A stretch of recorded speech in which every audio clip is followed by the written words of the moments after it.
Well, I'm actually, friends with Hulk Hogan and Eric Bischoff and Jason Hervey. And Bischoff and Hogan and I bonded when I did that Raw 15-year reunion.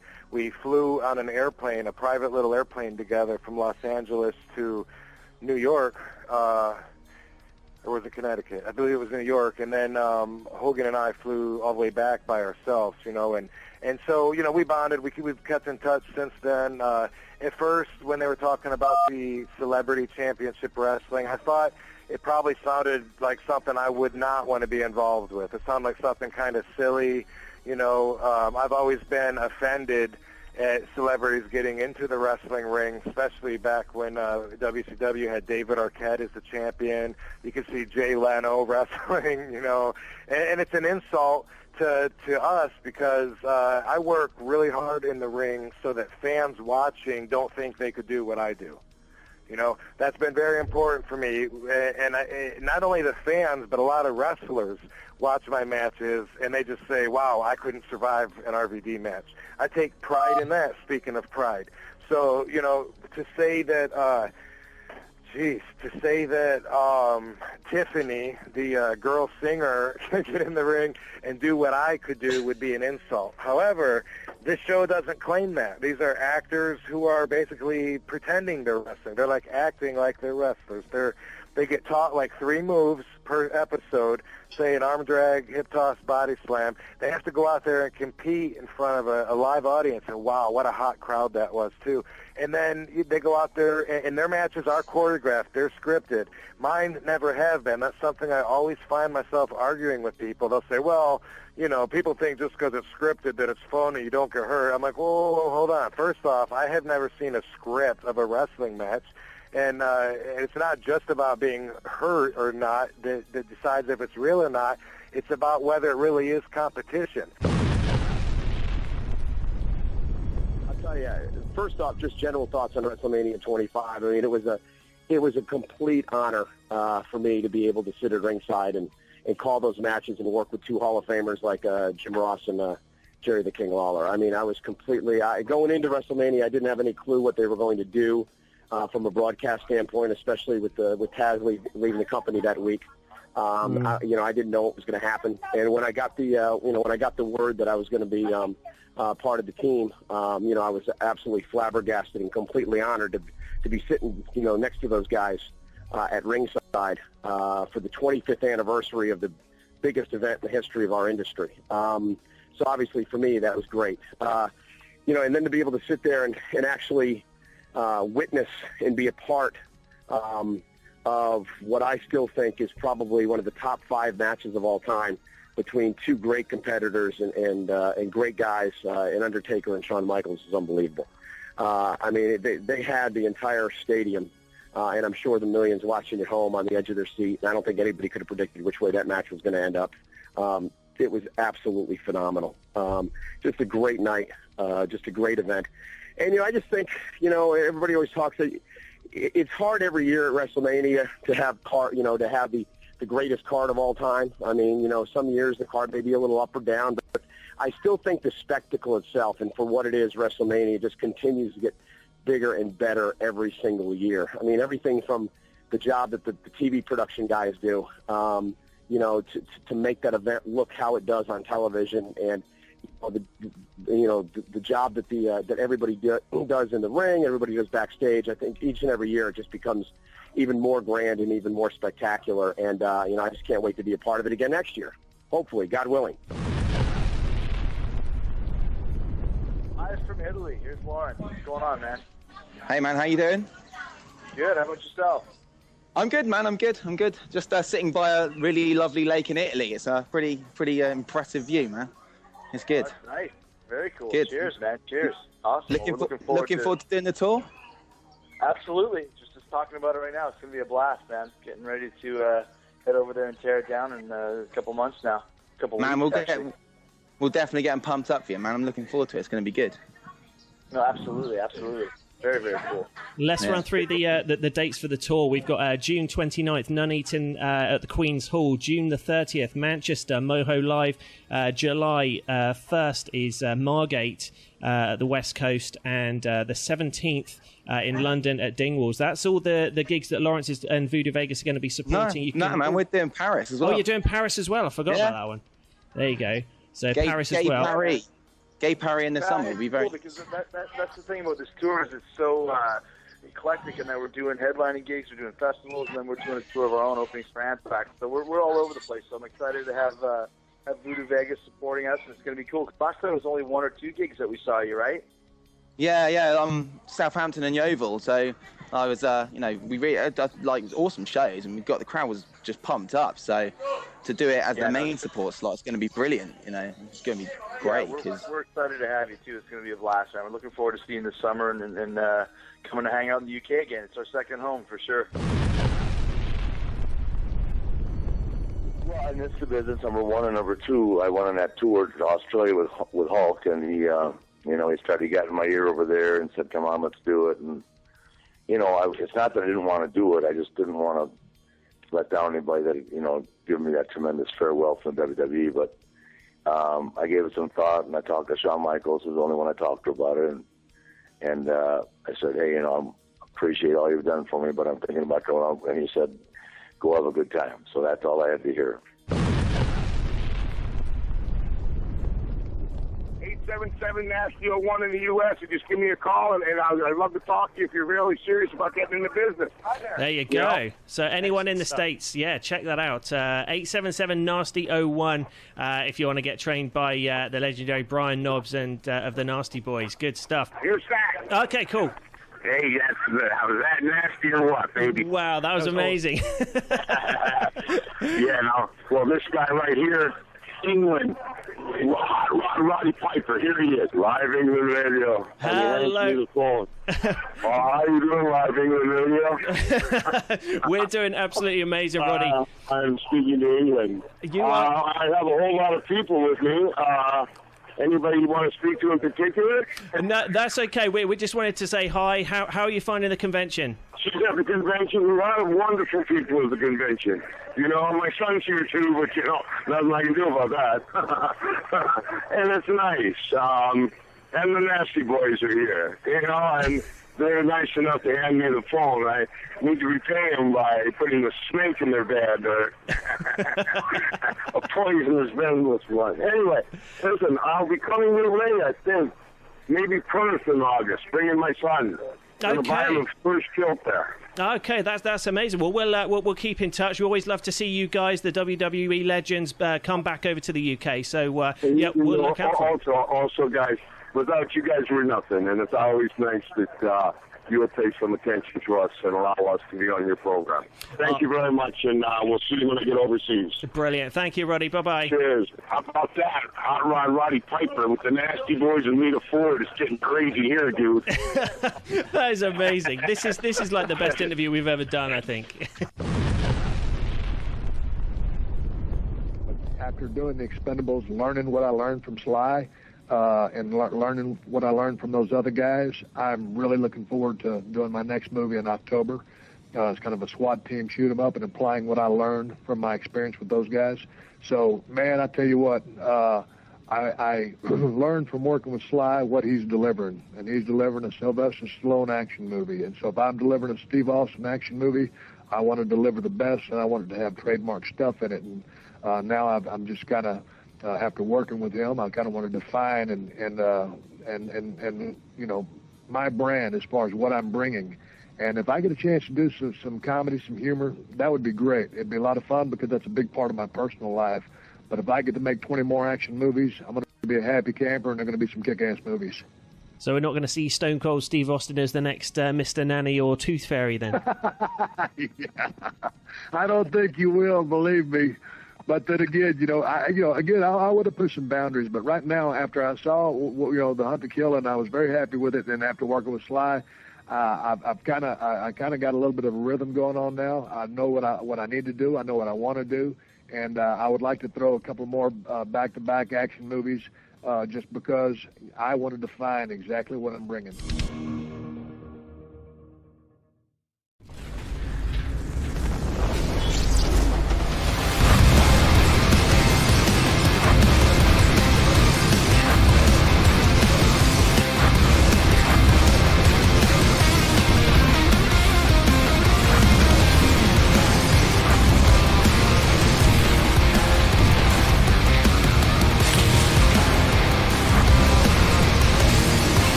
live on the information superhighway. Glorious Sunday to all. Ministry of Slam is on the air.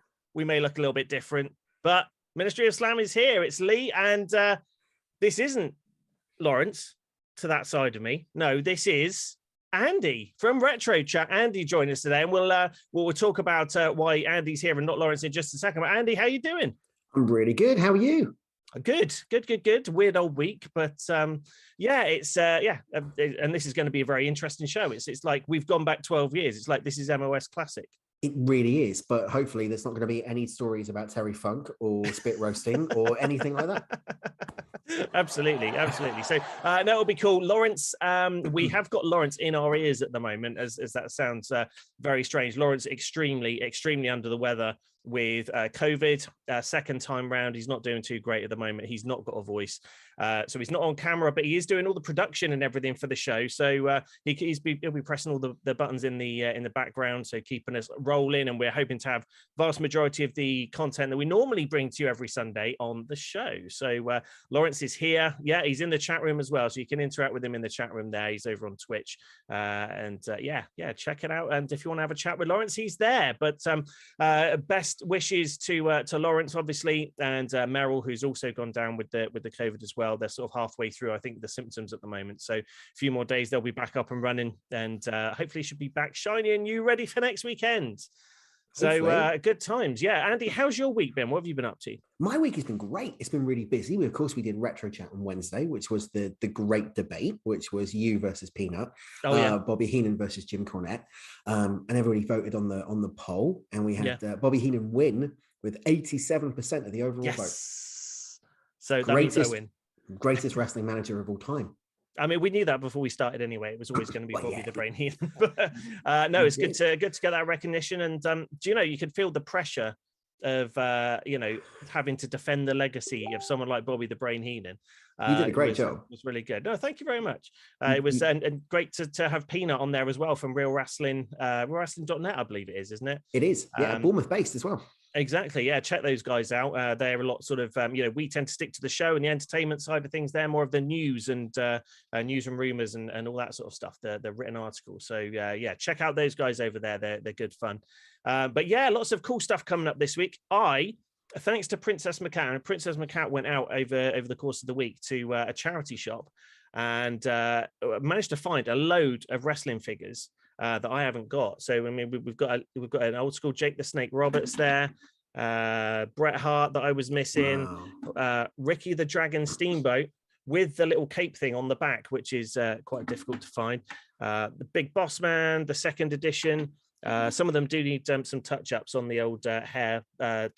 Typhoon, I've got there. Who else? Hulk Hogan with the bear hug, which is really cool. So I'm doing really well with my retro Hasbro figures. It's all good. So how many is it now? How many have you got in total? Do you know what? This is really sad. I do have a spreadsheet. Sorry, I've got a spreadsheet. Yeah, exactly. That's what everyone says when I say I've got a spreadsheet. And what I tend to do, I haven't put these new ones on it yet. I've got, because I collect them loose and I try and get them in as good a condition as I can.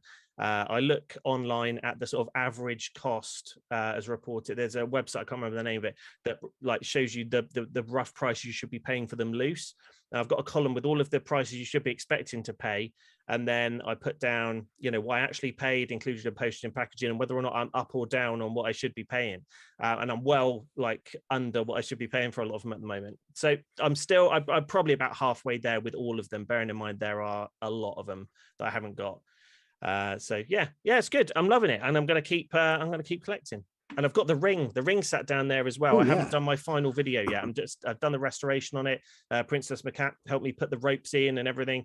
So it looks like it did in 1990 now. I've just got to do the final reveal video on that, and then I'm going to put that all together and release that on the MOS Network YouTube channel. So that's going to be coming soon. And how's Princess McCat finding the whole going out looking for action figures? Well, I don't think she actually went out looking for action figures. She was looking just around and about, and then saw them, and then she messaged me. She took some pictures of them and messaged, and I saved the picture and drew little circles around the ones I wanted, got them, and then she brought those home. And then after that, I went there yesterday with her, And there were a few more there that were in the cupboard that weren't there the last time she was there. So I managed to get a few more of those. Oh, so yeah, really, really good.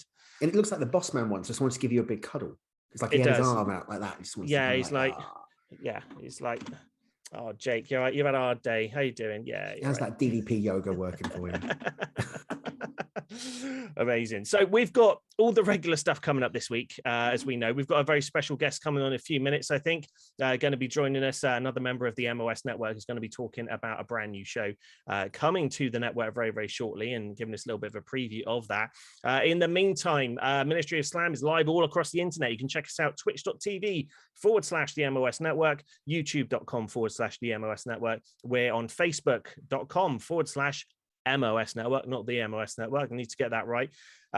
Twitter @Ministry of Slam and @the MOS network. We're a podcast. Check out the audio podcast every single Monday, and we're going to be bringing you the audio from the Sunday show and throwing up a few extra bits and pieces there, including MOS Classic every Friday. Find out what we were doing 12 years ago, and I think this last week's was the Jack Swagger Train of Fun when that started, and that was a legendary period for this show. It was a Miller cake, wasn't it? That was, Miller cake. That was that was after WrestleMania, after he won the world title. Yeah, so that's coming up soon. So yeah, good times there. Check us out on we're on Apple Podcasts. We're available on Spotify. Anyway, you get your podcasts. You can find Ministry of Slam. TikTok, we're at the MOS Network. Website is ministryofslam.co.uk. discord.ministryofslam.co.uk and store.ministryofslam.co.uk for all of our great merch. It's awesome. So check us all out over there. Also, want to say a big thanks as he reaches off screen to try and grab it to Exhale Coffee. Now, Exhale Coffee are providing some valuable support to the show. This is the coffee that Lawrence has been talking about over the last few weeks, and Lawrence has been in touch with them, and they've given us a very special exclusive discount code. Now, Exhale Coffee, totally organic, and 1 cup of Exhale Coffee, we'll do the proper ad at some point soon, has the same antioxidant power as 12 punnets of blueberries, 55 oranges, or 1.2 kilos of kale, and it tastes great. There's so much good stuff. It tastes amazing. And if you're a Ministry of Slam listener, head on over to their website, which is exhalecoffee.com. And if you do a subscription to get bags delivered straight to your door, you can get 40% off your first 2 bags by using the code EXHALEWRESTLE. There you go. So thanks for the support over there at Exhale Coffee. Check them out. Good coffee. It's awesome. You know how much Lawrence loves coffee. So for him to buy into a company like that is really huge. So definitely check out Exhale Coffee. And thank you very much to Exhale for supporting the MOS network in our endeavors. Right. I don't know if Tez is in the chat. I think I've seen him in there. If Tez wants to call in some point in the next few minutes, we'll have a quick chat with Tez before we get started with all the news and everything. But yeah, so much wrestling to talk about, Andy, this week. There's WWE is starting to kick it into high gear, and obviously AEW had some really big stuff coming up this week, and we're going to be talking to that in the coming weeks as well. We've got our very special guest joining us shortly. Lawrence, I think, will be sorting out the I clicked on it, Lawrence. Sorry, I'm talking to Lawrence in the background. There we go. We're moving it over. There's Tez. He's live. Hi all. Hello. Hello, Tez. How you doing, my man? I'm good, thanks. I'm good. Thanks for letting me join the MOS network. It seems to be a bit of a tradition. As soon as when we have a new show, like when we brought Retro Chat on board, we got Andy on to talk all about all things Retro Chat. And Tez, you've got the Ministry of Horror coming up very, very soon. You've got started doing all the teasers and all the graphics online and things like that. You've announced the date of your first show. Talk to us about your first show, where we can find it, what time, where we can tune in, and what we can expect from the first episode. So the first episode of Ministry of Horror will be live on the MOS network. So it'll be streamed on Twitch, YouTube, Facebook Live. I think we're going to be sorting out the podcast feed as well. It's a location where we can talk about all things horror. And for the very first show, I'm pleased to have UK Scream Queen, Danny Thompson. She's done films such as Harvest of the Dead, Halloween Night, which has obviously Lawrence in it. I kill him as the Plague Doctor. She's done Cowgirls versus Pterodactyls, which you can watch on Prime. It's pretty good. And she is also a singer. She's involved in groups, also solo stuff. So she's a woman of very many talents, and she loves 90s horror. So she's going to be coming on the show, talking about, you know, what brought her into the horror realm, what she loves about it. But also we're going to be looking at a whole host, varying from brilliant to not so brilliant, 90s horror films, and doing a tier list to kind of define what is the best 90s and what's the worst 90s horror film. So it's going to be a lot of fun. Sometimes I think the worst you could define as the best as well, because sometimes I think depending on what sort of horror films you like, I think it needs to be a little bit, there needs to be a little bit of cheese in there, especially if it's sort of 80s and 90s for it to really work. You know, these days it is purely terror and you know, very well written to scare the crap out of you, but doesn't have the cheese factor, which you know, some of the stuff like your Friday the 13th and Halloween films, to a point, you know, you know what's coming, but you're just waiting for it to come, and yeah, you need that kind of factor in it. Oh, 100%, 100%. And we've certainly got a few of the classics lined up in the list to look at, but then there are certainly some which are maybe notorious for being so bad they're good. Well, then can you throw some of them out? Let us know what some of them could be.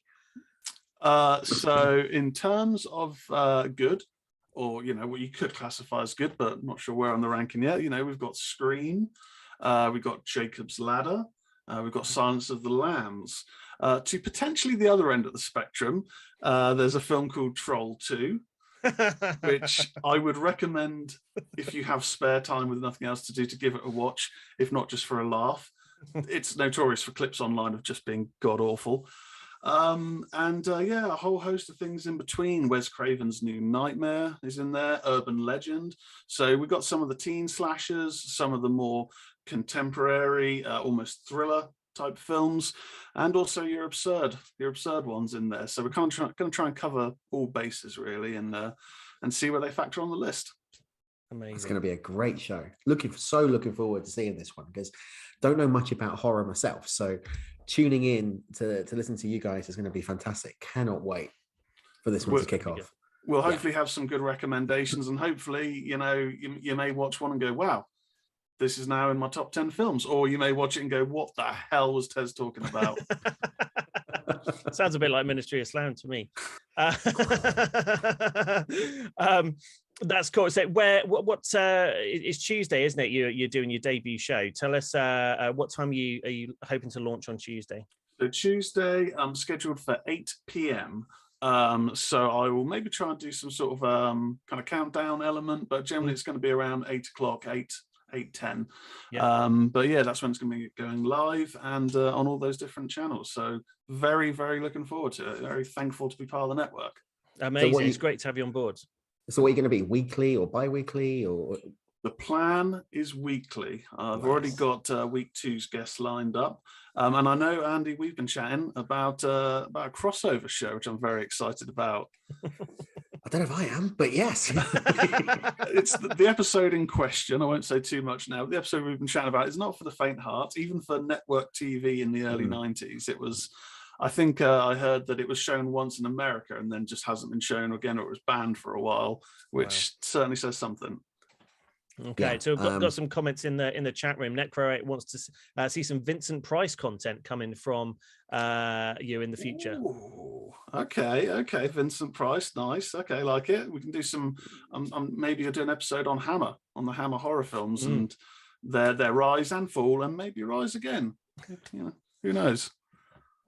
Should be good. Cannibal Holocaust, and yeah, okay. I was going to read the rest of what you said, but I won't. But yeah, Cannibal Holocaust. That is a notorious film, and we will maybe in episode 2, that era, maybe getting featured. But there'll be more news. There'll be more news as the weeks go by.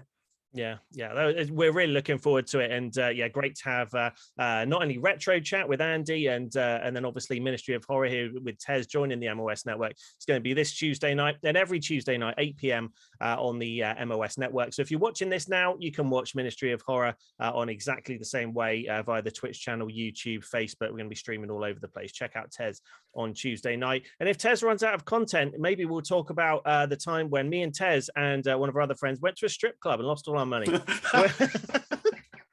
That really Without going into too much detail, the look on all of our faces when we left there was horror, and we thought about our bank balances. Yeah, that's different sort of horror. Yeah. Financial horror. Yeah. We ended up in McDonald's, like basically sharing the Happy Meal, and thinking, what are we going to do? We've spent a lot of money. How are we going to cover this? Anyway, long old story. But I think at some point it may come to the surface. We'll talk about that. That needs to come out. Need to hear this story. That definitely needs to come out. It'll be the MOS After Dark. Yeah, definitely. It needs to happen.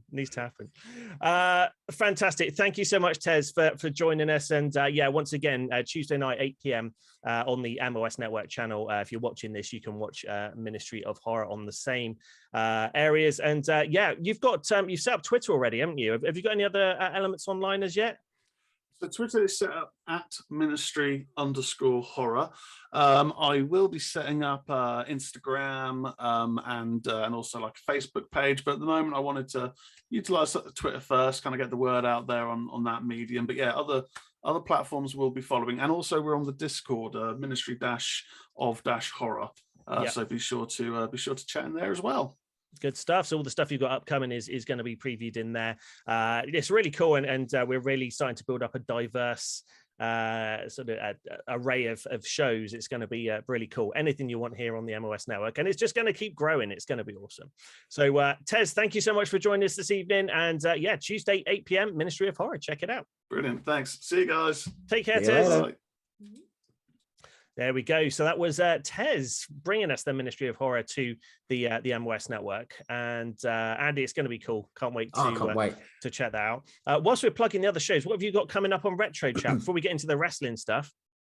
So this Wednesday, 8 o'clock, we're going to be talking about the new adventures of He-Man. So there is a change.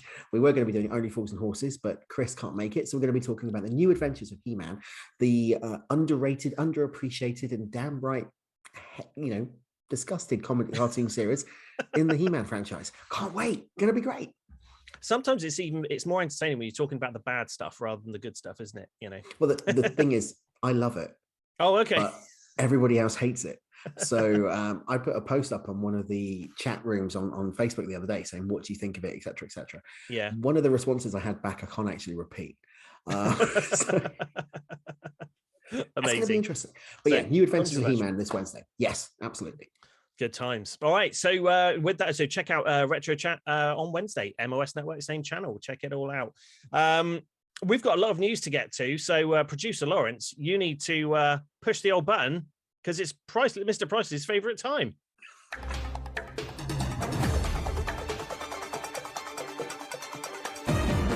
This is the news. It's the news, Andy. It's time for the wrestling news. No jamming, just slamming. Here we go. So we're going to start off. We're still talking about the fallout from the Royal Rumble, and as fast as Shane McMahon reappeared in WWE at last Saturday night's Royal Rumble event as entrant number 28, just like that, he is now gone from the company. A report surfaced on Wednesday morning that Shane is out of the company and quietly let go. It's unknown whether or not Shane's talent deal was terminated or plans for him in the next 2 months were simply dropped. It said there was a lot of heat on Shane due to his booking of the men's Royal Rumble. He had an idea of what the Royal Rumble was going to be, and then a lot ended up being changed, which apparently rubbed some people up the wrong way. Austin Theory replaced McMahon in the Elimination Chamber on this Monday's Raw, earning his spot by winning a qualifier over Kevin Owens. On Tuesday, there was said to be creative plans for McMahon to be a regular on Raw as a heel leading into WrestleMania 38. McMahon had been pushing to work Austin Theory at Mania 38 with the idea playing out of Theory's involvement with Vince McMahon. However, that was not locked 100% in place. And apparently there were other forces said to be pushing for Shane versus Seth Rollins at 38, with a planned sequence at one point to set up a Rollins versus Shane feud in the men's Rumble match. So interesting topic here. Obviously, Shane doesn't hold any kind of title anymore in the WWE. He's not a sort of executive chairman or anything like that as he used to be. But he's part of Ideanomics, an electric vehicle company, has been since August of 2021. So whether or not he returns or whether or not he's just stepping out for a while because he's annoyed a lot of people, who knows? It's got to be a temporary thing, hasn't it? I mean, you're the chairman's son. You're not going to be just gone from the company completely, although apparently the backstage morale for him and his attitude was really bad. A lot of people were saying he wasn't himself. He was sweating profusely all the time. Yeah, and also, like you guys talked about last week on the show, his gran died just a few days before the Royal Rumble, so he's not going to be in his right frame of mind. No. And again, the booking was really interesting. Everyone knows that despite the fact Riddle is a bit of a comedy character on WWE, he's a legit UFC style shoot fighter, an MMA fighter, and Shane comes in there and does his like little combo punches and everything, and bests Matt Riddle. How can you kind of take that seriously? That would have pissed a lot of people off, I think, for the people that were pushing for legitimacy in the WWE. So yeah, interesting. I mean, the thoughts as well of seeing Rollins versus McMahon at WrestleMania was not at the top of anyone's idea of a decent WrestleMania main event. Yeah. What about the talk though about the rumors that this Forbidden Door on Wednesday is Shane McMahon?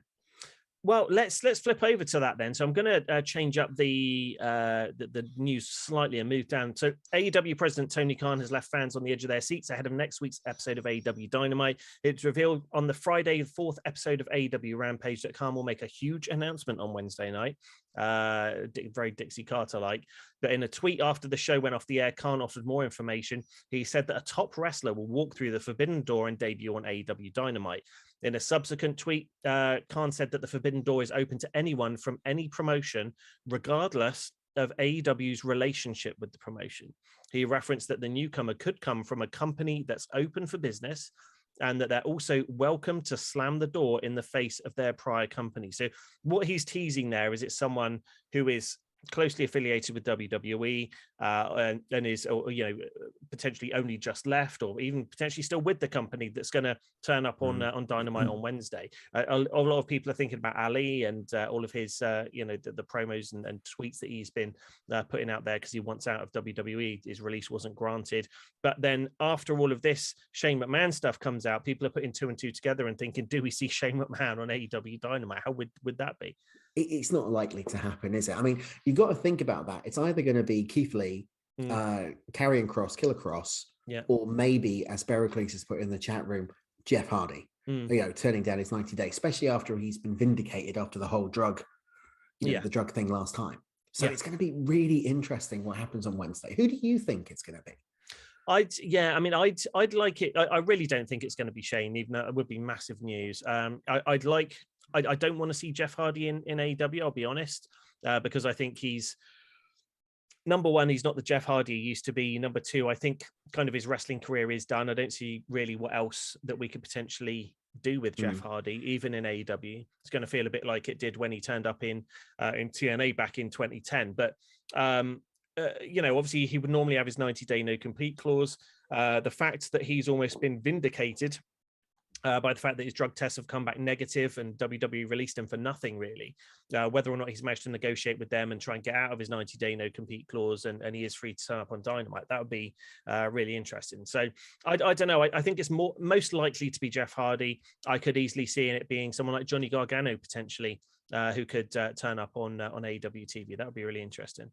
I think Priceless has put in the chat room, what about Will Ospreay? Will Ospreay would be good. Yeah, I mean, I suppose so. The fact that Tony Khan was saying it could potentially be a company they haven't got the best relationship with.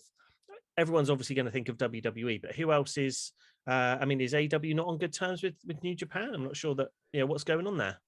Well, they were last year, weren't they? Because they did a lot of the Forbidden Door, and they had Keiji Muto and all that kind of guys coming in. Moxley defended the US title on Dynamite, so I would assume they are. Impact, we know they're on good terms with, so it's not going to be anyone from Impact. Ring of Honor is shut down, so it's not going to be Ring of Honor. GCW, is all due respect to GCW, not big enough to even and anyone from GCW could wander in through the door with no fanfare whatsoever. Exactly. But does this not, I mean, Vince Russo made a comment the other day, and I'm not the biggest fan of Vince Russo. He compared Khan to this era's Dixie Carter. Yeah. Which I get. And he is, isn't he? Because he's making the same sort of thing, the big announcement, this big reveal, big reveal, where it's going to be, Lana. Well, I'll be all right with that. She can, challenge Hangman Adam Page for the AEW title. There we go. Can happen. No, I mean, I'm on board with that. And again, I think I mentioned this last week. AEW have given us so many. I mean, they have delivered. When they said there's going to be a big surprise or a big debut, more often than not, it is a big, legitimate star. More often than not, former WWE talent. But the more, every week there seems to be a big surprise and a big debut. And with each one, it kind of loses its impact. You the Undertaker. I think I said this last week. The Undertaker could rock up, right? Great, it's the Undertaker. What are you going to do with him? You just there's no surprise anymore that can surprise me. There's just been so many debuts. What they need to do is focus on the roster that they've got and start building storylines. And we're going to talk about that a little bit later with talking about Aew Dynamite. There's a few storylines there that they're starting to slowly build, which are going to be quite interesting on how they pan out. So yeah, but I mean, I don't know. It's done one of its lowest ratings on Dynamite on TBS in show history, not just on TBS, but on TNT as well. And imagine this time last year, would we have been sat here going, AEW are on the ropes, AEW are not putting out a decent product? Yeah. The product is good compared to WWE, but like you said, they're just taking that whole intrigue away. Now you watch it, if there isn't a surprise on AEW, you're let down. Yeah. And again, it's the fact, and Eric Bischoff always says this, wrestling should be like a buffet where there's a little bit of everything. The debuts, there's too many of them. They're all the time, so you don't care about that anymore. There's constant amazing matches all the time, but you watch 10 amazing matches in a row, they start losing their impact. You need you need a flippy floppy Young Bucks versus Lucha Brothers match, and then after that have a bit of a slower match with some different sort of styles in the ring. All of them do tend to blur into each other a bit now. Storylines, they haven't really had any massive compelling stories for a little while that have really drawn you in and made you want to think, wow, what the hell's going to happen this week on Dynamite? I need to tune in and find out what's going to happen with the storyline. And I hopefully, again, we'll talk about it later, I think that's hopefully what they're starting to build now. So yeah, fingers crossed they just stop getting so excited and making these massive signings and bombshell announcements, and just look at what you've got and start working with that. Make that good. I'll ask you a question. Back in the day, when they signed Kurt Angle, when Impact signed Kurt Angle, that was the biggest name, biggest free agent, changed Impact. When WCW signed Hogan, then they signed Hall and Nash, and they got the NWO. Yeah. Who is there now that would be up to that level for AEW to sign them and for it to be the biggest game changer? I don't think there is. I mean, if you're looking at people who are available to sign, that there isn't really anyone that, even talking about people like Keith Lee, phenomenal wrestler, Johnny Gargano, amazing, Jeff Hardy on the wane of his career, but it's certainly a ratings guy. People will pop to see Jeff Hardy turn up on the other channel, but I don't think there is anyone that could do it. And the kind of thing that you had there with Kurt Angle, it was TNA. It was TNA guys wrestling TNA style all the time. And then this one big guy, Kurt Angle, came in. And what you're excited about there was that one guy comes in and starts mixing it up with the existing TNA guys who you already had a relationship with. At the moment, you're seeing the Undisputed Era, essentially, in AEW. Well, I've seen that in WWE. Why do I want that? It's just mixing different elements together, which makes it exciting. And there are so many of these new debuting people all being thrown in there at the same time. It just doesn't feel like, you see Danielson and John Moxley mixing it up, and the first thing you think of, oh my God, it's not Bryan Danielson from AEW and John Moxley from AEW. You think, oh yeah, they went against each other when it was Daniel Bryan against Dean Ambrose. You don't think about that because they both so fresh from your mind coming out of WWE, and it's a shame. They just need to manage that a little bit better, I think, and then they'll be there. Yeah, it's going to be an interesting topic in the next section. It will be. So on the topic of AEW, continuing just hours before Brian Kendrick's scheduled debut on AEW Dynamite, past comments of Kendrick's resurfaced, in which a video from 2011 and an article from 2013's High Spots video resurfaced on social media. Both videos featured Kendrick voicing his support for many different conspiracy theories, including the Sandy Hook school shooting and numerous anti-Semitic conspiracy theories. This led to AEW CEO and General Manager Tony Khan pulling Kendrick from Wednesday's Dynamite. He was set to face John Moxley. Kendrick was replaced in the match by, wait for it, it's MOS's favorite jobber-looking guy, Wheeler Yuta. He has got new tights, though, by the looks of it, which made him look a bit more Hollywood. Kendrick, since taken to social media, apologized for his comments. And as of this report, there's no word when or if Kendrick will debut for AEW in the future. Silly man. I mean, what more can you say about it? I mean, it's like the Jimmy Carr stuff on Netflix about the Holocaust and what he put in there. I mean, it's just stupid comments that are going to come back and bite you on the arse. You put it on social media, it's going to come back and get you at some point. But again, you can. It's kind of the very, very similar to what happened with Sammy Guevara. He made these comments that got dug up about Sasha Banks. He disappeared for 6 weeks to have sensitivity training, and then he's straight back in the mix again with with everything else. Just as if it didn't happen really. Would this happen with Brian Kendrick, or because he isn't an existing AEW star, do they just decide not to bring him in again? I think the difference though is if you look at Sammy Guevara, he is one of those 4 pillars of AEW that MJF mentions all the time. He is the future of that company, or one of the futures of that company. Kendrick, he's on his last legs. This is his last run.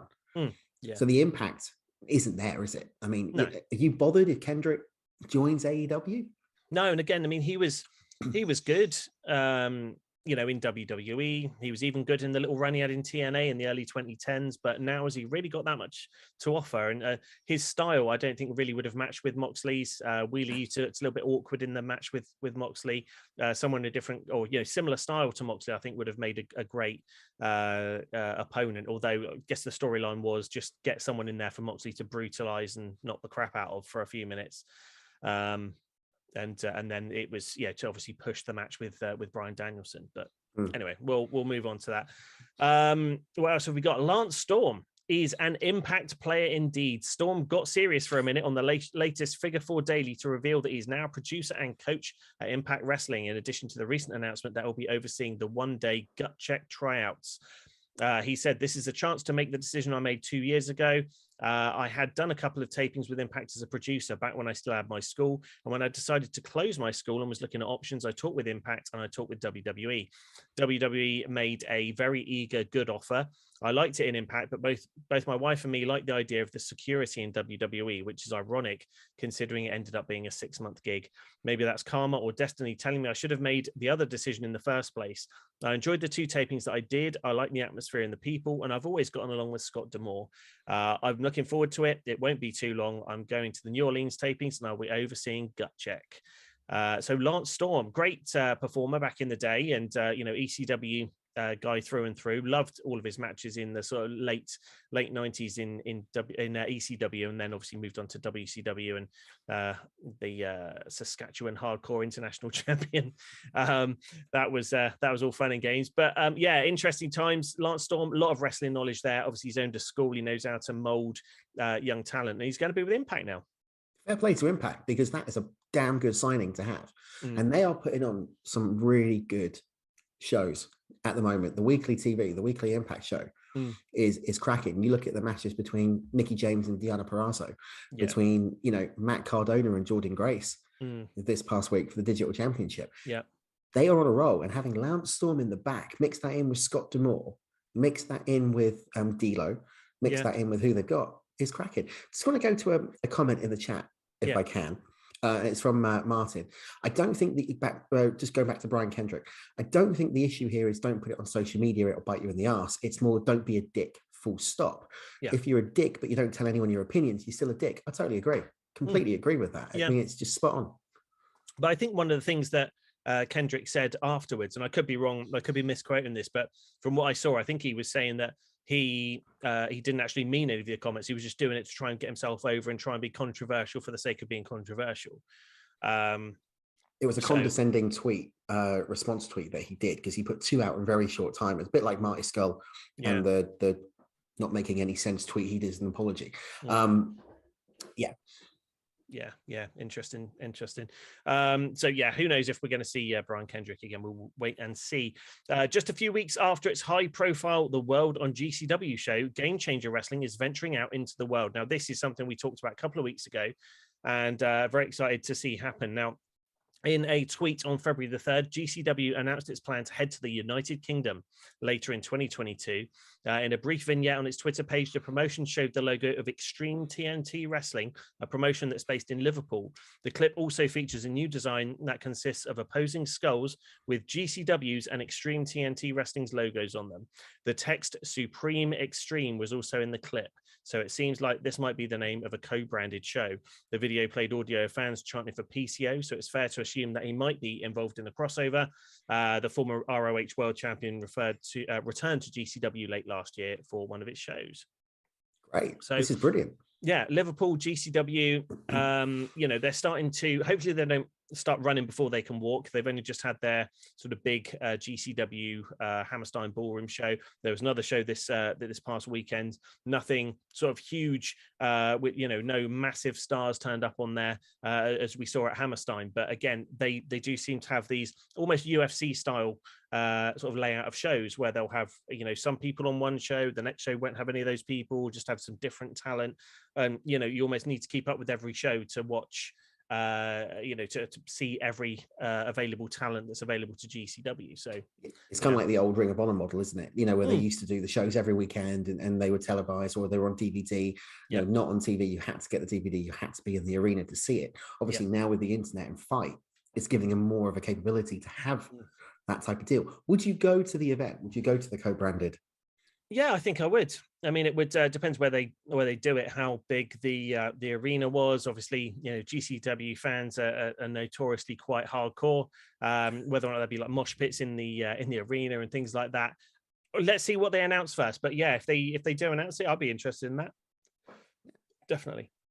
Actually, they bring someone like PCO and Matt Cardona over, or Joey Janela, or something like that. That'd be. I think that would be it, wouldn't it? I mean, if they've just got the sort of, and I hate to say this because especially when NecroX in the chat room, but what you consider to be the B squad, the GCW originals, who aren't necessarily, they're not the sort of people that would sell tickets to your sort of mainstream wrestling fan. If they do have some of the names like a Jarrett or a Cardona or a Sean Waltman or someone like that coming over. That would certainly sell some tickets, but it's all about exposure, isn't it? Getting GCW over here. I haven't actually seen what the sales were on Fight TV for the GCW Hammerstein Ballroom show. Be interesting to try and find that. So Mr. Price has just said in the chat room, first of all, that TNT was supposed to come over before the world went to hell. So yeah, they had a show scheduled. COVID stopped that, and the guys who have taken over Progress are also now involved with TNT. So maybe a bigger picture down the line. Color me intrigued. And Necro Eric has just put a laughing emoji in there. So I think Necro Eric knows what I mean. GCW originals are, great, and they do what they do, and they're the people that made GCW. But for the mainstream fans over here, certainly GCW is, getting there in the States. In the UK, it's not necessarily there yet, but you need some of those names maybe to start selling some of those tickets. Yeah, let's put it this way: they wouldn't have sold out the Hammerstein without some of the bigger names. Yeah, exactly. Okay, moving on. Jeff Hardy has turned the pressure off himself since his WWE exit, and Matt Hardy can attest to that positivity. On the latest episode of the Extreme Life with Matt Hardy, which I haven't listened to yet, but is it another one of Conrad Thompson's 854 podcasts? No, but it's same vein. No, it's the same network that's doing the Ric Flair Uncensored. Oh, okay. Right. Yeah. Although Conrad hosts the Jake Roberts one on that network. I know. It's not really a Jake Roberts one. It's like, Jake, talk to us about your time in WCW, and then DDP starts talking about stuff from 2019 and things like that. And I love Jake Roberts and DDP, but if you want to talk about Jake Roberts' time in wrestling, don't have DDP on it because he derails it massively. And you don't end up getting any content on the actual topic they're supposed to be talking about. Anyway, I digress. Yes. So on the latest episode of that podcast, Matt was asked by John Alba about the update Matt provided about his younger brother earlier in the week. One thing I can say for Jeff is that he's been super positive and super stressless since he's been gone from the WWE. Matt said before reaffirming that he and Jeff will reunite in the ring together. Their first announced gig is with Big Time Wrestling on March the 12th and another on March the 13th. They're having two big matches with together as the Hardy Boys. The Big Time Wrestling event will have them either facing the Briscoe brothers or Los Maximus, aka the SAT, depending on the winners. Hardy also noted that he and his brother have more appearances on the way. We have about 10 bookings as the Hardy Boys lined up all together, some autograph signings and some matches. So interesting times. They're certainly trying to milk the Hardy Boys train before people don't care anymore. They don't now, do they? Probably not. I mean, Matt Hardy is Matt Hardy's essentially a manager. He does the occasional, match here and there, but he's a manager now, isn't he, in AEW, really? Yeah, I mean, he's a great talent. He's great on the mic. He's great with the charisma, but in ring work, he's not there since he dropped the broken gimmick. Yeah. And before that last WWE run, when it was broken in Impact, that's when Matt Hardy was at his peak. Jeff Hardy hasn't been at his peak since mid 2000s. Yeah. So to put them back together again, I mean, it's a nostalgia act, which is great. It'll be a cheap thing. They'll be in AEW. They'll win the tag straps. They'll split up. It'll be a Matt versus Jeff feud, and that'll be it. And then they'll disappear again.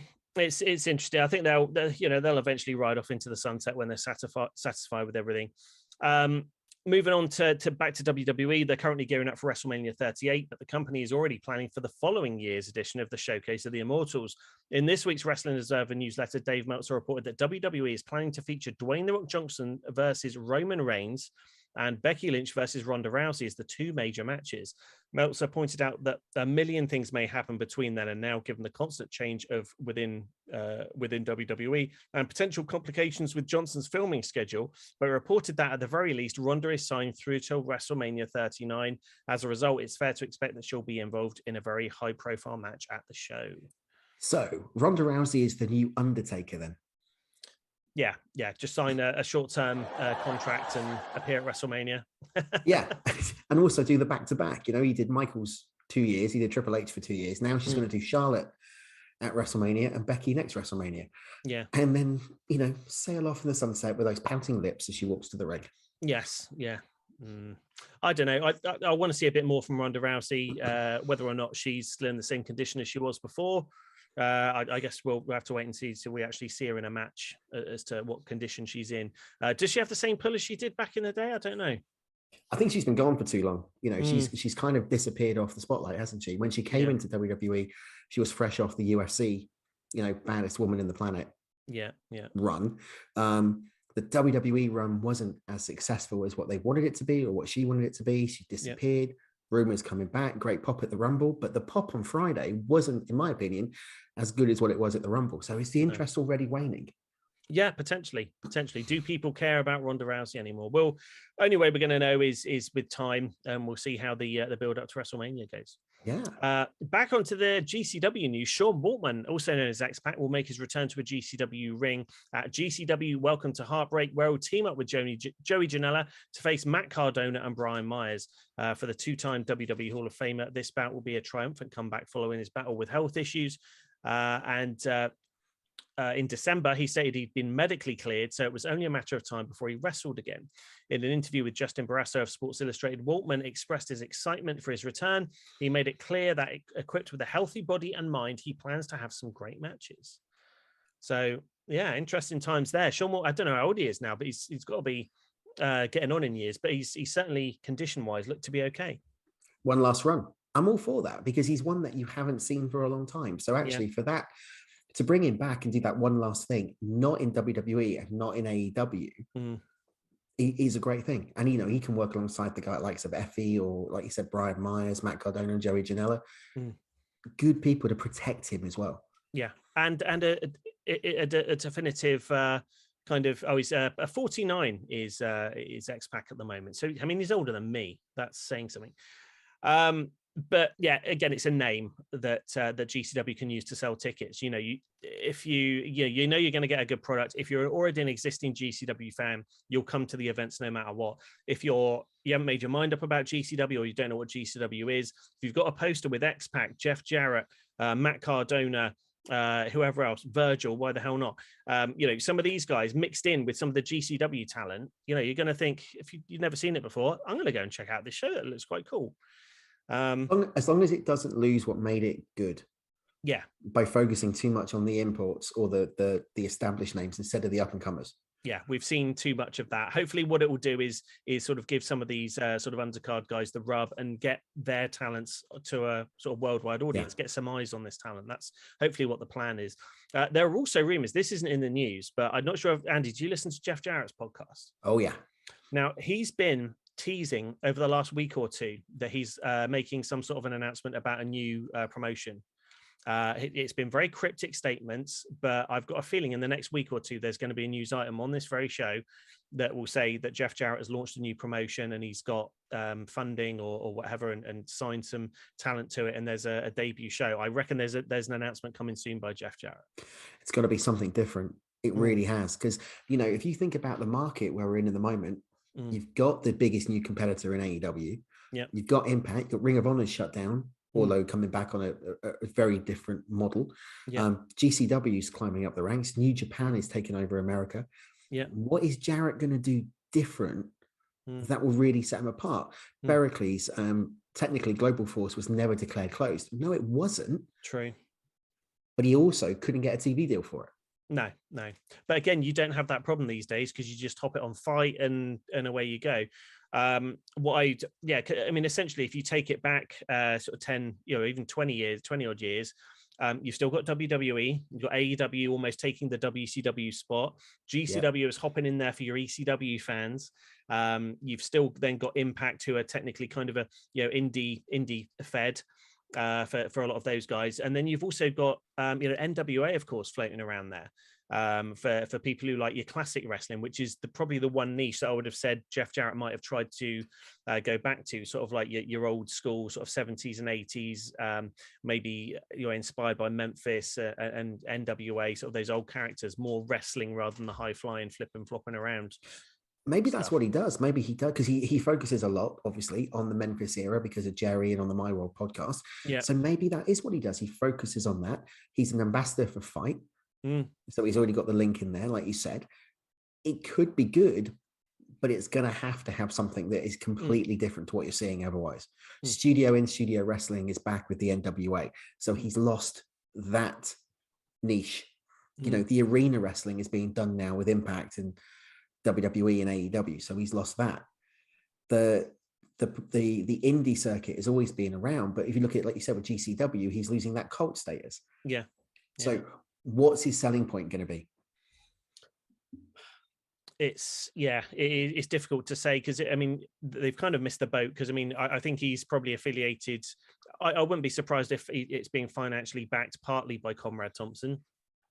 Those podcasts almost have like a cult indie sort of feel, and some of these ex-WWE guys are sort of glomming onto it, but that's what AEW already is. It was all about bringing together the independent wrestlers and putting them on a global stage, and that's what's happening with GCW now. A lot of those sort of former WWE stars are people like the indie darling, like Matt Cardona, and people who have split from WWE doing their own thing. An Impact as well. I'd just like to see. I hope he just doesn't make an idiot out of himself again, as he did with Global Force. With the big launch, and then it never really went anywhere. Yeah, because the minute you turn around and say I'm bringing Global Force back, you're going to get laughed out of the building. Yeah, definitely rebrand it. Do not bring the old green and silver thing back, because it just looked like Velocity. Anyway, that was it. Velocity. It looked just like that. All the branding was like that. Yeah. No, don't do that. Don't do that. Conrad Thompson will be the commentator, though. You can pretty much guarantee it. You're right. That would, yeah. If he hasn't got enough on his plate. Jon Moxley is going to be coming back to Chicago, but he won't be competing in an AEW ring. In a promo released on the NJPW New Japan America Twitter account, he announced that he will be at New Japan's Windy City Riot event on April the 16th. He says, when I think of New Japan Pro Wrestling, I think of concussions, swollen red chests, bruises, swelling. I think of sweat flying. I think of individuals digging down deep into their souls to prove who's the best on that blue mat.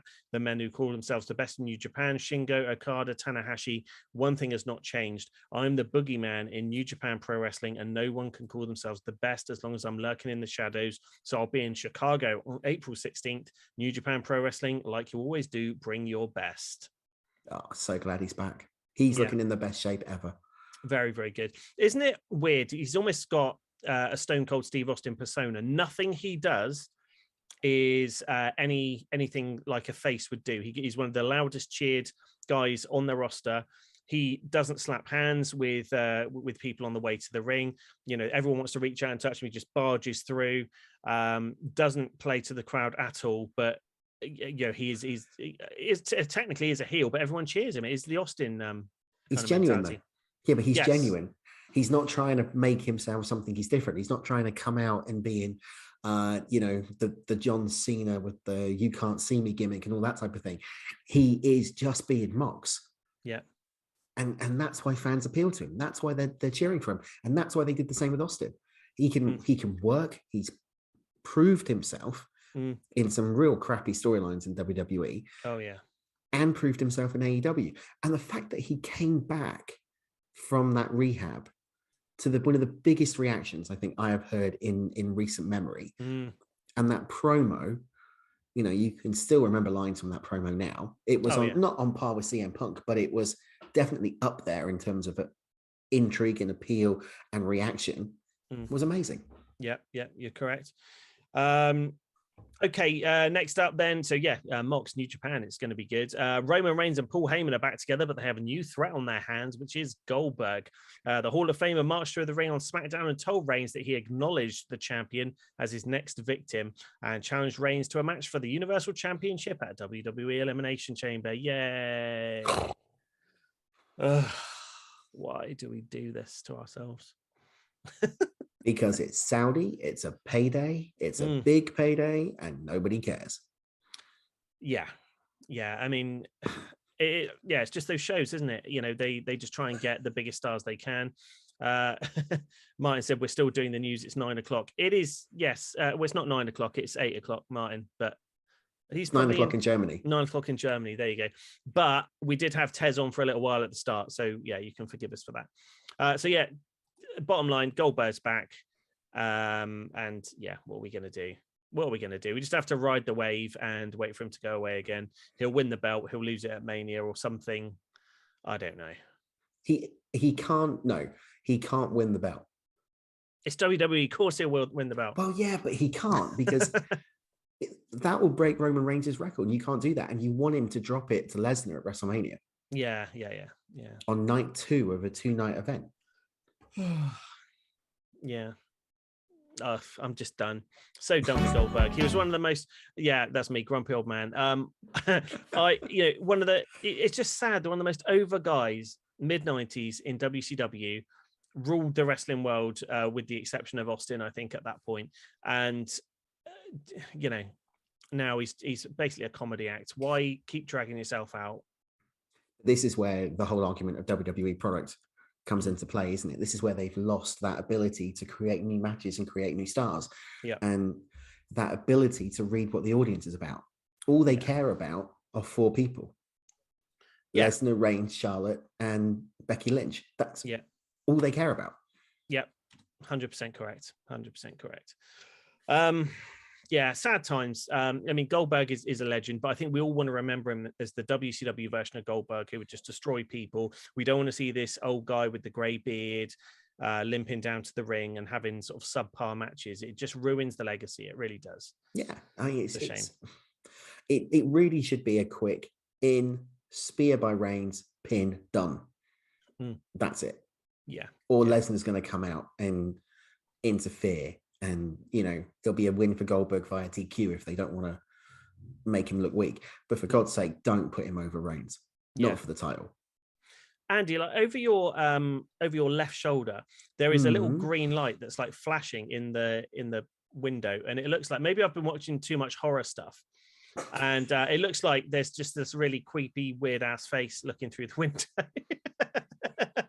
If Andy gets killed live on Ministry of Slam, we will make the footage available to Ministry of Horror. Tez will replay it live on Tuesday. It's the ghost of the woman who used to live in this house. I need Crimson Mel to come and do an exorcism. Yeah, absolutely. Yeah, let's do it. It's all content. Now you've got me worried. Amazing. So with that, there was another news item, but it's not really very important, so we're going to scrap that because we are after 8 o'clock already. That was the news.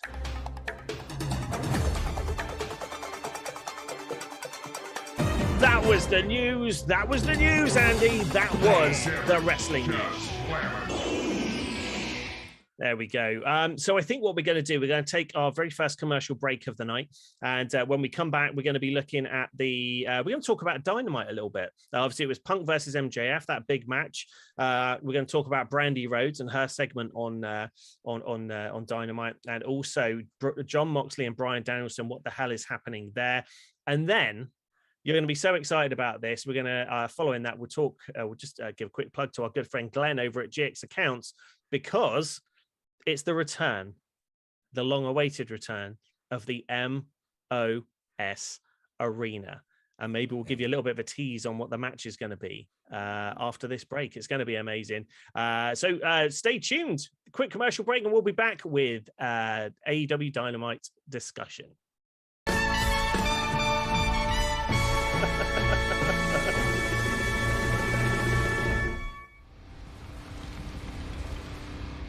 Hey guys, Lawrence here with a quick update of what's coming up on the MOS Network.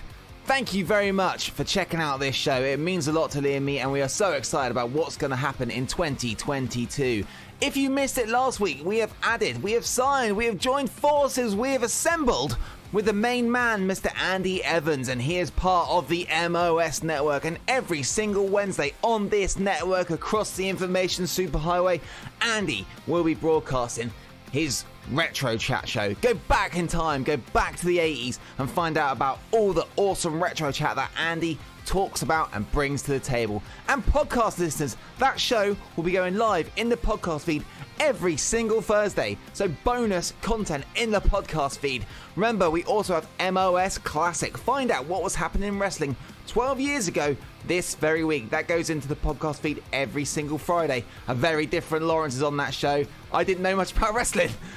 Do I know much about wrestling now? I don't really know. But it's a good fun thing to listen to. And it's a good time portal going back 12 years to finding out just when Hulk Hogan signed for TNA. So it's a very interesting thing to go and listen to. You can follow the timeline of what was happening in wrestling 12 years ago. It's really, really quite fun to listen to. Please remember to come and check out all of our social media platforms. Facebook.com/MOS Network, YouTube.com/The MOS Network. Follow us on this Twitch channel. Follow us across all the social platforms, because we post content across all those platforms all week long.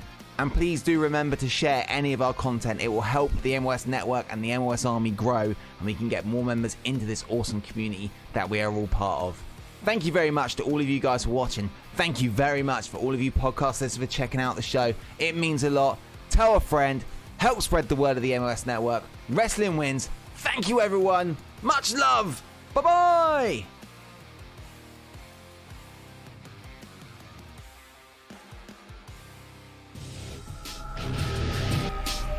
This is Jerry Lynn, the New Effin' Show, and you're listening to the Ministry of Slum.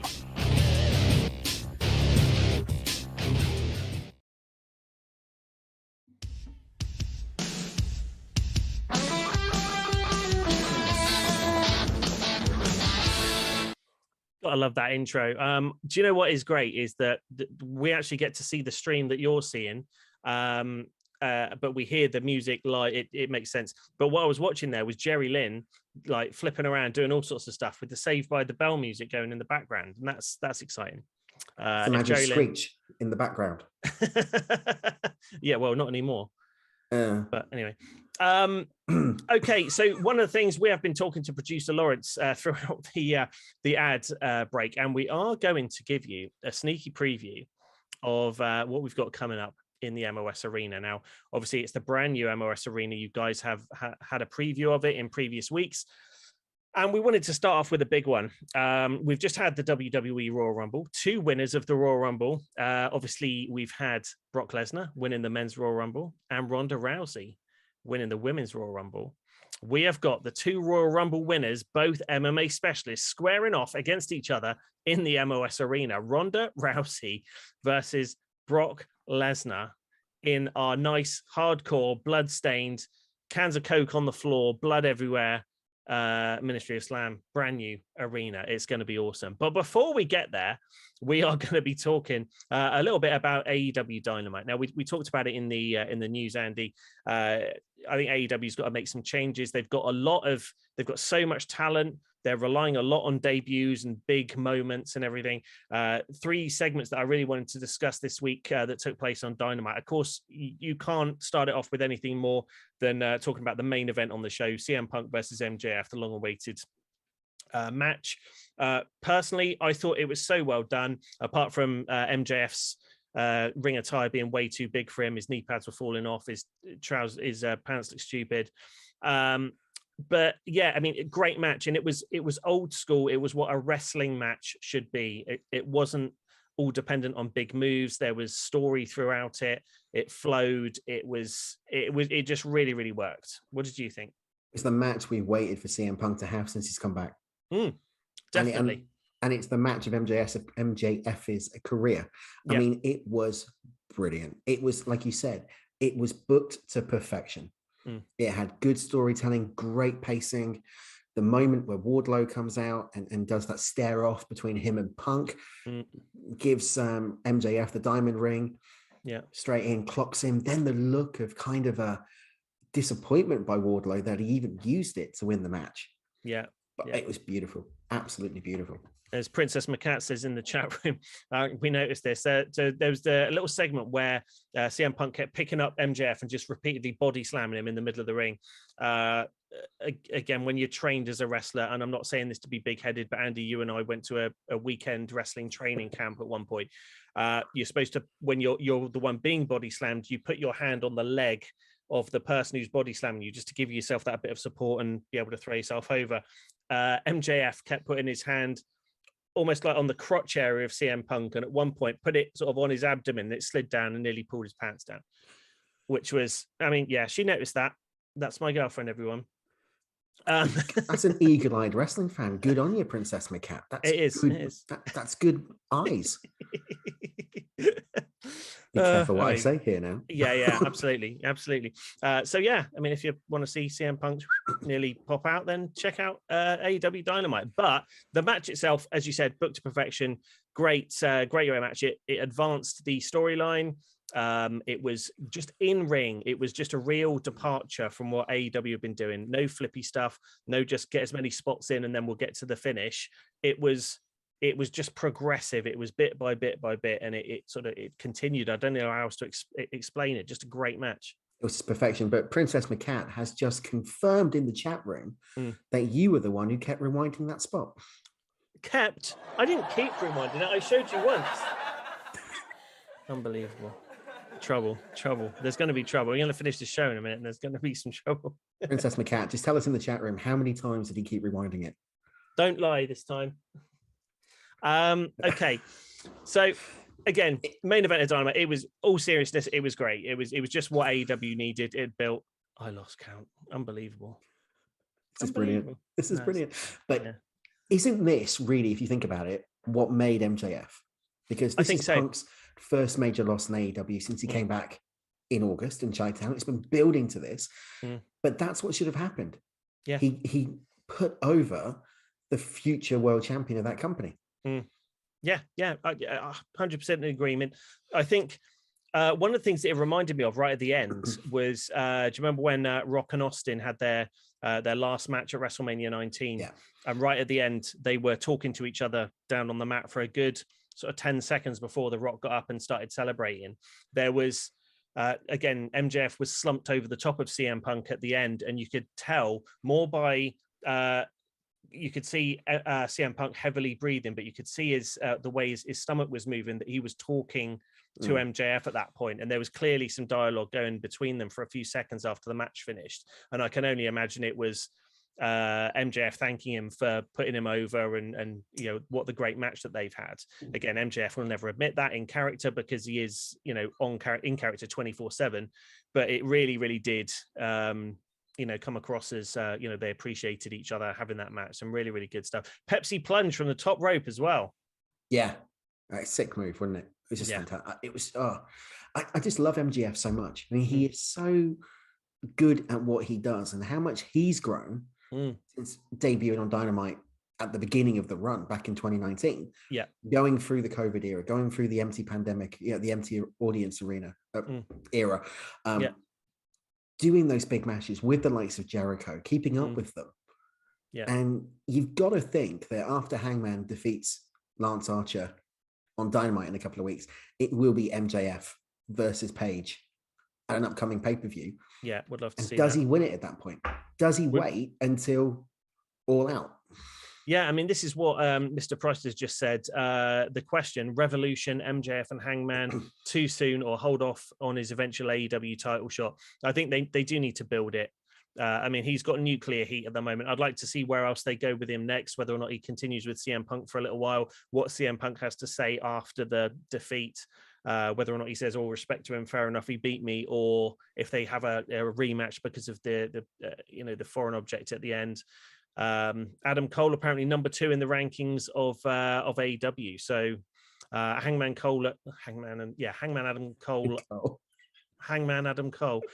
Adam Page and Adam Cole at Revolution. MJF at the next pay-per-view, Berkeley says. I think you've got to clearly think you've got MJF versus Wardlow next. Eventually, yeah. And then after that, it will be going, because he'll go over Wardlow, I think. I don't think you're going to put Wardlow over MJF. And then it will be August, September time is when you're going to get, if Page is still world champion at that point, because we don't know. Yeah, he's losing so much steam as champion at the moment, in my opinion. They need to get that belt off him pretty soon. But they also need to do the Wardlow turn really soon, because, again, I think it's got to the point where it's got, the heat is very close to starting to disappear again. There have been so many moments where it's like, he's going to turn, and he doesn't. We're expecting it before, we're expecting it in this match, and it hasn't happened. And you want to pull that trigger before people start losing interest. And again, you want Hangman Page to lose the belt before anyone else. Do they flip it back to Moxley maybe at some point soon? Well, that's going to be an interesting thing, because obviously we'll talk about Moxley and Danielson in a moment. Just thinking about Punk, because there was a comment earlier on about what does Punk do next. That next feud is going to be him and Wardlow. Got to be. It has to be. Like, we're going to get Punk coming out on Wednesday doing a 45-minute promo about how he's come back to wrestling because of his love for it and not wanting to be in WWE for the past 7 years. And Wardlow will get mentioned for maybe 30 seconds, and that will set up a match. Yeah. So a typical Punk return. But that has to occur. And I think Mart's put it in the chat room. No, Bericles has put it in the chat room. Wardlow costs MJF the title, perhaps, and that's where the big split. So I think they'll keep it running right the way through to All Out or whatever. Yeah.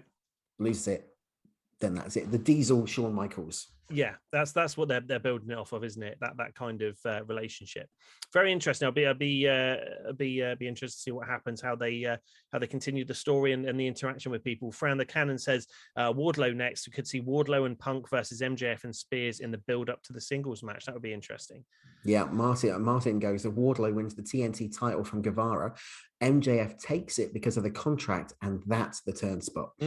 Very good. Yeah, that would work. That would definitely work. I'd like to see that. I could see the old Virgil smashing $1 Million Man in the head with the $1 Million belt situation. That could work. Yeah, like to see that. Why is Martin not booking a wrestling company in 2022? This is what I want to know. Well, he could go work for Jeff Jarrett. He could do. There's the old Martin jingle from back in the day. Next up, I wanted to talk about the Brandy Rhodes segment, which was, I'm not quite sure how this works. So Brandy Rhodes came out. Obviously, Cody Rhodes is playing his character at the moment to a T. He's a fan favorite, but he's so over the top that people are booing him. He's saying he's never going to turn heel, but he's just rubbing fans up the wrong way. Obviously, Brandy Rhodes is Cody's wife, so she's coming out playing a similar sort of character. She's being so sickly sweet and super face, so people don't like her. She's very painful to watch in the ring. It's very, very awkward in the way she says some stuff. You then have American Top Team come out, Dan Lambert, considering they're supposed to be heels, and everyone's cheering them because they're coming out to shut Brandy Rhodes up. That's interesting. Whereas up to this point, they have been heels, strictly heels, and everyone's chanting for Dan Lambert and telling Brandy Rhodes shut the F up, chanting that throughout the whole arena. Then we see the return of Paige Van Zandt. She comes back in and takes Brandy Rhodes down, starts beating the crap out of her. So it looks as though we're going to be seeing this, but again, it looks as though American Top Team in this angle are going to be the uber faces because people don't like Brandy. I got no problem with that. because I think America's top team are actually pretty good. Dan Lambert, if you go back and talk about what we were talking on Wednesday about the greatest wrestling managers and Bobby Heenan, he is kind of like our modern era Bobby Heenan. Yeah. You know, great on the mic, great cutting a promo, great doing the heel actions at ringside. Yeah. He's got that persona, he's got that character.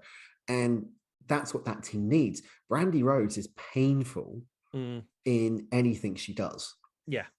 And, you know, we talk about Ronda Rousey not being able to cut a promo. She can do it better than than Brandy Rhodes. We talk about Jade Cargill not being a rookie, not being able to work. She can work better than Brandy Rhodes. Yeah. And it was awkward. I think the crowd is smart. They realize that she's only in the position in AEW because of Cody. That's it. So why would I cheer her? Yeah, exactly. If we're going to be one, we're going to be the other. And interestingly enough, it was, I think it was even the following segment or the segment after where we saw American Top Team come down with Jake the Snake, of course, representing Lance Archer.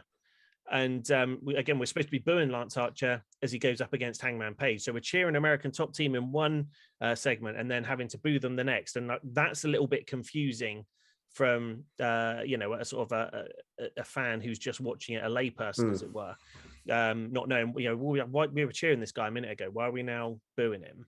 But that goes to show that there's a problem with the booking, or you've got too much happening and not enough payoff to the storylines. Yeah. Because if you're getting confusion, you're getting a crowd that's in there getting mixed reactions for a talent, you've got a problem. And, you know, Bericles has put that Brandy was going for heat. It's the wrong heat she was getting. Yeah. She wasn't getting heel heat. This was X-Pac heat. Yeah, it was. Yeah, it was. We don't like you. You're not very good. We're bored of you. Get out of the ring. Yeah, here are some different people. We're going to cheer for them instead. Yeah.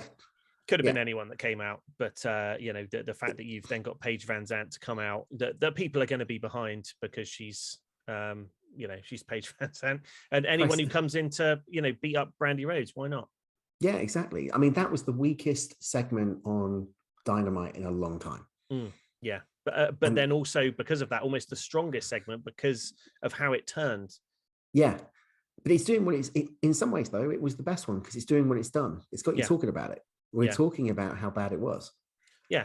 And Brandy Rhodes will come out the next week think, oh, well, you were just, you know, oh, thanks for all your support and all of this and being sickly sweet again. And it'll make you hate her even more. Whether or not they say they're heels or faces or whatever, they are, you know, the Rhodes family are truly the heels in this situation. Then, of course, moving on to the John Moxley, Bryan Danielson segment. Of course, after the match with Moxley and Wheeler Yuta, Bryan Danielson comes out. Interesting altercation between the two, talking about, you know, making some sort of inside wrestling references and sort of Danielson offering him the opportunity to, you know, we could kind of run this company if you and I got together.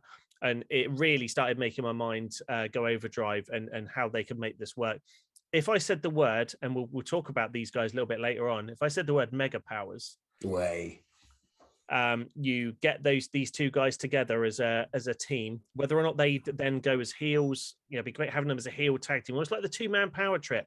I know that got derailed because of the injury to Triple H, but yeah, bring them in as a team, and they're dominating everyone, and then finally they turn, or someone turns, and you know, presumably it's Moxley going back as a face again, or even keep Moxley as the bad guy, and Danielson is the face, turning back face, and then you have a big match at All Out or whatever, however many months down the line. I've got to admit, I am loving Danielson as the heel. I mean, it's something that we haven't seen for so long. In WWE, he was that sickly face with the yes chant that everybody loved him, and that yes movement. You couldn't turn him heel if you tried. Excuse me, AEW, he's done it so well. That natural, organic heel turn by the crowd. Yeah. In that feud with Adam Page, which you knew was always going to happen. Moxley coming back, like you said, he is naturally a heel. Yeah. Right? That's what he was. And that's what he is. But the fans love him. So cement him with Bryan Danielson. You have got some cracking potential matchups there. Yeah. Danielson and, you know, Danielson and Moxley against the Lucha Express. Yeah. Moxley against Guevara.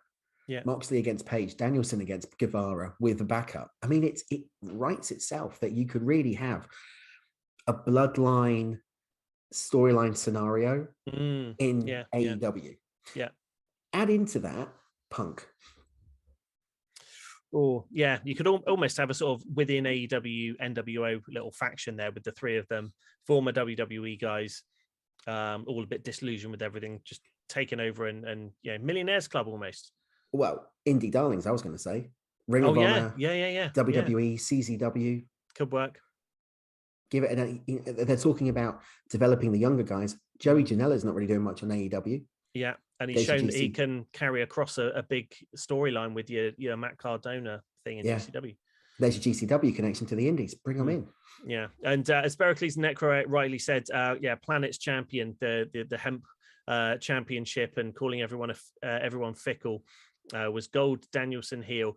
It was, but it was kind of in AEW's a bit more of a natural heel. He's not pushing any kind of agenda. He's just a bad guy. He doesn't need anything to just kind of push himself being a bad guy. He's just a bad guy. But in his mind, he's not a bad guy. In his mind, he's just Danielson. Exactly. And again, the Canon said, I'm more intrigued by the Mox Bryan team up and guys like Wheeler Yuta under their learning tree than them feuding. I think the one thing I don't like about that is because we've got so many of these little stables around, like your Team Taz, like your people like the Factory, as Martin said, and what's Matt Hardy? The Hardy family, whatever it is. Jurassic Express with Christian Cage and all these little mini stables around. I don't want that. I'd love it just to be the two of them steamrolling through stuff. I think that'd be great. Yeah, I mean, it's going to be interesting to see where it goes. It's got potential. I mean, you think of guys like Orange Cassidy. Yeah. You turn him. He could be huge. I mean, on Dynamite next week, you've got the Inner Circle. Yeah. All hands being together. There's you have to attend. It's a state of the address Inner Circle. Guevara turns his back on Jericho. Yeah. Joins up with Mox and Danielson. That would be interesting. Yeah. I mean, are they looking to form their own NWO or, a version of, not the NWO, but something similar to that to try and take over AEW? That would be great. It'll be good. It'll be gold. But as long as they give it time and they don't convolute it with other mini stables, like you said, and other big storylines.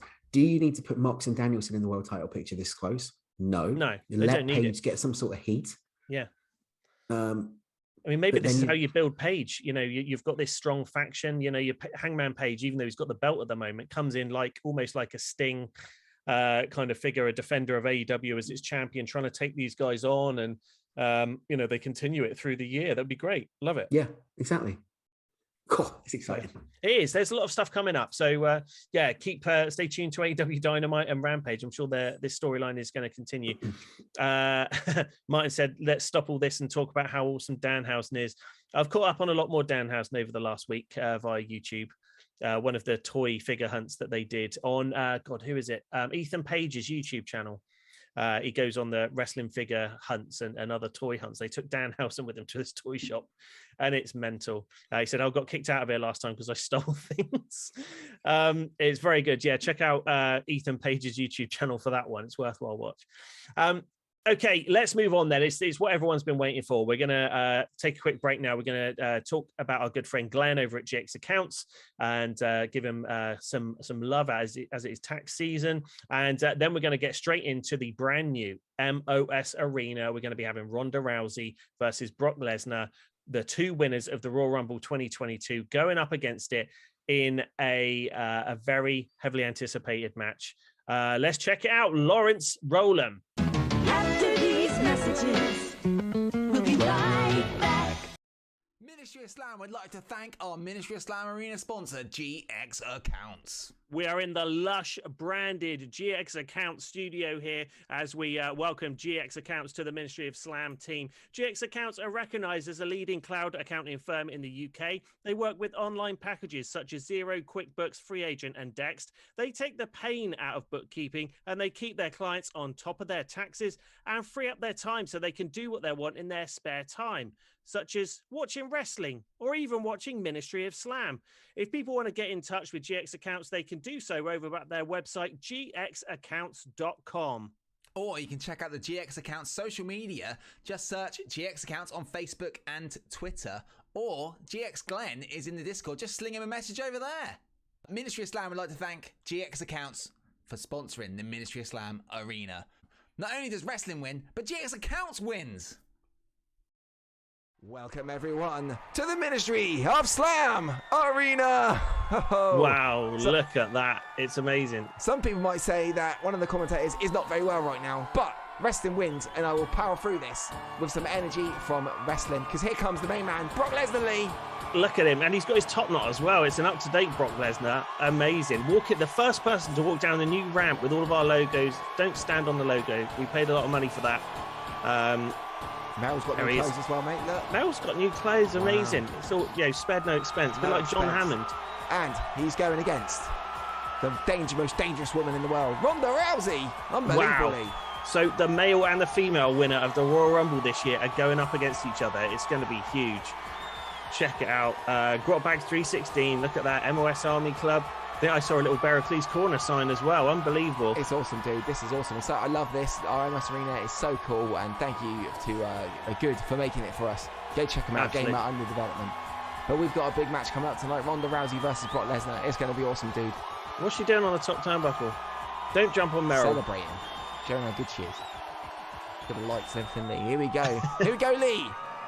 Fight! And the first match in the brand new MOS Arena is underway. And Ronda Rousey is taking control already. Unbelievable. Yeah, and we got camera angles, everything now, Lee. It's amazing. It is really good. Boff. Oh my God, look at that. Can change it all. That's it's brilliant. Really cool. I mean, the one thing I don't like is all this crap around the floor, Lawrence. I mean, this is probably why you got ill, because of all the filth that's around the floor. We wanted it to be grungy, but I think you've caught something from the ground. I've caught something from the ground, Lee. From the ground. Yeah. I was licking the floor. Wow, big slam maneuver. Wow, I mean, this is not what we expected. Wow, belly to belly. One suplex from Brock Lesnar. So, Lee, if this happened in real life, who do you think would win? Ronda Rousey, because she's on the return. She's only going to have a few matches in the run up to WrestleMania. Brock Lesnar is almost back on being a full-timer now. They want to make the race out of Ronda Rousey. If it was booked, Ronda Rousey would win. Unbelievable. It's good. Wow, I love our arena. It looks so good. It does look good. As a lot of suplexes happen to Ronda Rousey now. She's in a bit of trouble here, Lee. It's a big man. Yeah, but she hits a belly-to-belly suplex on Brock Lesnar. Oh, my goodness. They're suplexing each other all over the MS Arena, Lee. Flipping heck. Look at it. Is it the only move that Brock Lesnar knows? Apparently so. Yes, there goes another. She's out the ring. The first person to fall out of the ring in the new MS Arena is Ronda Rousey. I love the new camera director we employed. It's very good, isn't he? Boff. It is. It's good, isn't it? I'm very excited, Lee. This is such a great... I like all the fans with the signs and all the MOS. Wow, look at that. Unbelievable. Look at it. Wow, she's got the arm. Oh, another These guys just keep suplexing each other. It's almost as if it's the only move that they know, isn't it? Oh, no. I believe Meryl said break. Rope break, Lee. Right, but I like the fact that Meryl is now wearing... Reversal by Brock. 1, 2. Is that definitely what he was doing? I think he was. Don't tell Sable about that. Oh, an F5 onto Ronda Rousey. Goes to cover 1, 2. 2.9. Oh, wow, that was close. And we don't discriminate in the MOS Arena. You know, it's all about equality here. We've got men versus women in there. We don't care. We've got a female referee as well. Armbar. It's awesome. It's good, isn't it? Look at that. Wow, so close to submitting there, Brock Lesnar. This is making me feel better. Well. Is it? Yeah, wrestling is making me feel better. The power of wrestling is making me feel better, Lee. Doof. Got him in another lock hold. This crowd's going bananas, Lee. Oh. Brock, your stupid hair is not helping. Come on. It's gone again. Brock Lesnar is in some serious trouble. Meryl says rope break. Goodness gracious me, Lee. And I am loving this arena. It makes everything look great, doesn't it? Doesn't it? It looks really cool. All the ground, all the rubbish on the floor, or garbage, or trash, as trash Americans call it. People have drunk a lot of Coke. There's Coke cans everywhere. I think that might be blood as well, Lee. Is it blood on the floor too? Yeah. Okay. Oh! Ronda Rousey's in trouble. She is in serious trouble here. Knee straight. That looked like it was straight to the plums of Brock Lesnar. Remember, Lee, no disqualifications in the MOS Arena. We don't want disqualifications. Got him again. She's going to rip his arm off. It's under the rope. Break again. Oh, unbelievable amounts of what a surprise. Goes for the cover. Oh, he's got her in an arm lock. Oh, he's making her smell his feet. Smell him. Oh, no. Giant man. She gets out. Yeah, she gets out. Oh, what a... Oh, another arm lock. Oh, my God. This is quite Brock Lesnar, I mean, he's got tree trunk arms, hasn't he? Oh, he I was going to be ginormous. How is Ronda putting up such a fight against a massive man? Absolutely, I don't know. Huge man. And she goes out suplex out of the ring again. Brock Lesnar celebrating. He's loving it, isn't he? Now Goodness Brock outside the ring. What's going to happen? Another suplex. Oh my God. Ronda Rousey's in trouble. And another one. Onto the Coke cans, onto the rubbish. Oh no. This isn't sanitary at all. This is not sanitary, Lee. Into the my railing. God. Why is she Into the still running? barricade. I don't understand the Irish whip, but now it's working on Brock Lesnar. He keeps running. Wow. He falls down. Just stop or roll on the floor. Stupid. Yeah. What are you doing? Outside the ring. Mel's not counting. What's the point? Like, you can't can't submit outside the ring. Oh. Gut wrench suplex. Another suplex. It's quite a suplex situation, really. I mean, that's why we focus on reality here in the MOS arena, because that's what it would be in real life. Both of them are just lying They're down. they're just having a little sleep, aren't they? Oh my God. Oh my God, a powerbomb outside the ring. Oh my goodness. It's got him. Reversals all over the place, Lee. It's a good match. Quite an evenly paced match, Lee. I'm very excited about her. She is exhausted. And so is Lesnar, to be fair. Punch him in the face. There we go. Who's going to win? Another Who's going to suplex. win? Question. Are Brock Lesnar matches boring? All he does is suplex everyone. I remember that WrestleMania that wasn't in front of fans, and it was just a load of just doing each other's finishing moves. Oh my goodness. Pounded in the face. Both. Mel's in there. Will Brock tap out? No. Wow. I mean, they're going full on MMA. Oh. Another Samoa. The rowdy drops. He's got him in an armbar, Lee. Armbar. That's it. Oh my God. Brock Lesnar tapped out to Ronda Rousey. Unbelievably. What an upset. Ronda Rousey wins. Let's take a look at that again after countless suplexes from Brock Lesnar and reversals from Ronda Rousey. Ronda Rousey wins, tapping out Brock Lesnar with an armbar. Back to the studio. Unbelievably, Ronda Rousey makes Brock Lesnar tap out in the first ever match in the brand new MOS arena. What do you think, mate? It was great to be in the new MOS arena. Some superstars for our first ever match, both winners at the Royal Rumble. And Ronda Rousey, of course, gets the victory on Brock Lesnar, the first winner in the brand new MOS arena. What a match. You can see more MOS arena every single week on Ministry of Slam. Check us out over at ministryofslam.co.uk. All of the links are over there. You can watch us on the internet, and you can download our audio podcast. Make sure you check out Ministry of Slam and the MOS network on all podcast feeds. Spotify, we're on there, on Apple Podcasts. Anywhere you can find your podcast, just look for MOS network and Ministry of Slam. Every single week, Sunday, 7 p.m. And we've got loads of other great shows on there as well. We've got Tez coming up with Ministry of Horror, Andy with Retro Chat. More great shows on their way as well. Stay tuned for more announcements. It's great. Wrestling wins with the Ministry of Slam and the MOS network. Wrestling wins, Lee. Wrestling wins.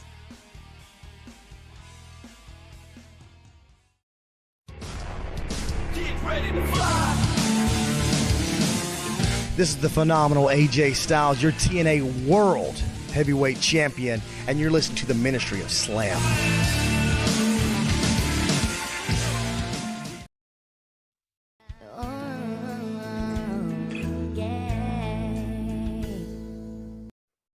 I love a bit of Hannah Montana, haven't you, to sing you back in? It's the best of both worlds. Very good. I like that. Yeah, that would have gone under the radar a lot of people. There we go. That's the debut of the MOS arena. Ronda Rousey with a big old victory over Brock Lesnar. Who'd have thought it? We've got some other great matches in the MOS arena already booked coming up over the next week or two. So stay tuned every week here on Ministry of Slam to check out the amazing MOS arena. And with that, just for the benefit of Lawrence, who'll be editing the audio for the podcast, that will be seen. If you want to check out the MOS arena, you can do over on our YouTube channel. We're going to be uploading the matches over there. We've got phenomenal matches coming up. Check it out if you want to know who wins. It's going to be awesome. A brand new MOS arena. Check it out. There's stuff all over the place. There's banners, MOS banners all over the place. We've got MOS Army. We've got Berkeley's Corner. We've got Grotbags 316 banners in the arena. Unbelievable. Check it out, the MOS arena. Right, let's move on. Now, normally, Lawrence tends to take care of a very serious wrestling promo. and we tend to have an idea a few days in advance. We kind of book who's going to do serious wrestling promo for the week. This week, Lawrence was going to do it, but then right at the very last minute, COVID took down our beloved Lawrence, and he couldn't speak basically, so he couldn't do a very serious wrestling promo. I wasn't around to do it. Andy wasn't around to do it, so we had to drag in a very special guest for this week's very serious wrestling promo. So we've had a lot of fun with the MOS Arena. It's time to bring it down. Let's get serious for this week's very serious wrestling promo. And now, Ministry of Slam proudly presents a very serious wrestling promo. So you're the man that rules the world. They call me the Shockmaster. You've ruled the world long enough. Sid Vicious, get ready. Come on. You want a piece of me? You want a piece of me? Come and get me. Come after me, Sid. I'm ready. Along with Davey Boy, Sting and Dusty Rhodes. We'll see you at the Full Brawl, at the War Games. Until then, aha, aha, aha. The Shockmaster, 18th of August, 1993. And that was a very serious wrestling promo.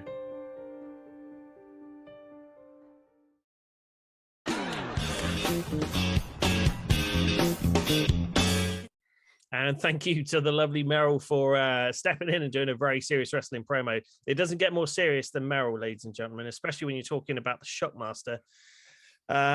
There we go. We never thought we'd see it.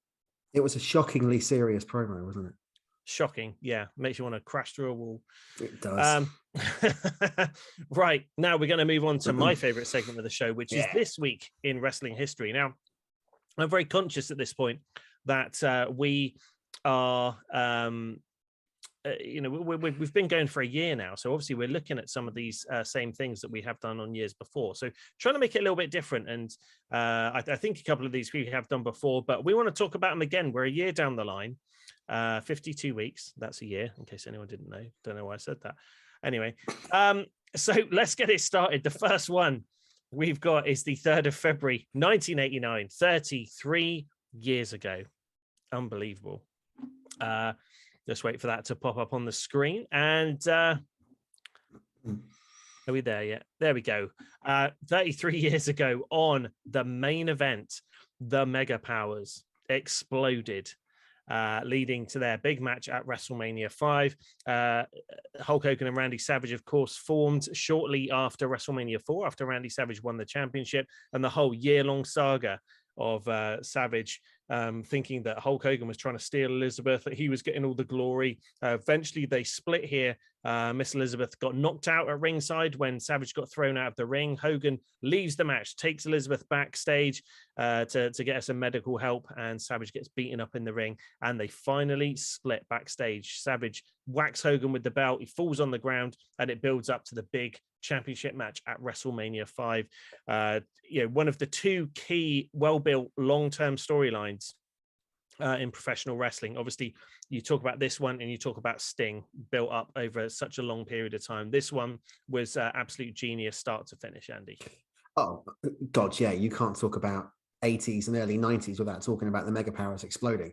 And it's funny, though, that you mentioned there two of the biggest year-long storylines in wrestling history, and both of them feature Hogan. Yeah. So Yeah, considering absolutely. the guy is not a good worker, he's in two of the biggest storylines that we still talk about today. Savage was just incredible at this point, wasn't he? Yeah. Really at the top of his game. And it was so cool to see that formation at WrestleMania 4, seeing Savage walk out with the strap, which is what, as a wrestling fan, you wanted to see.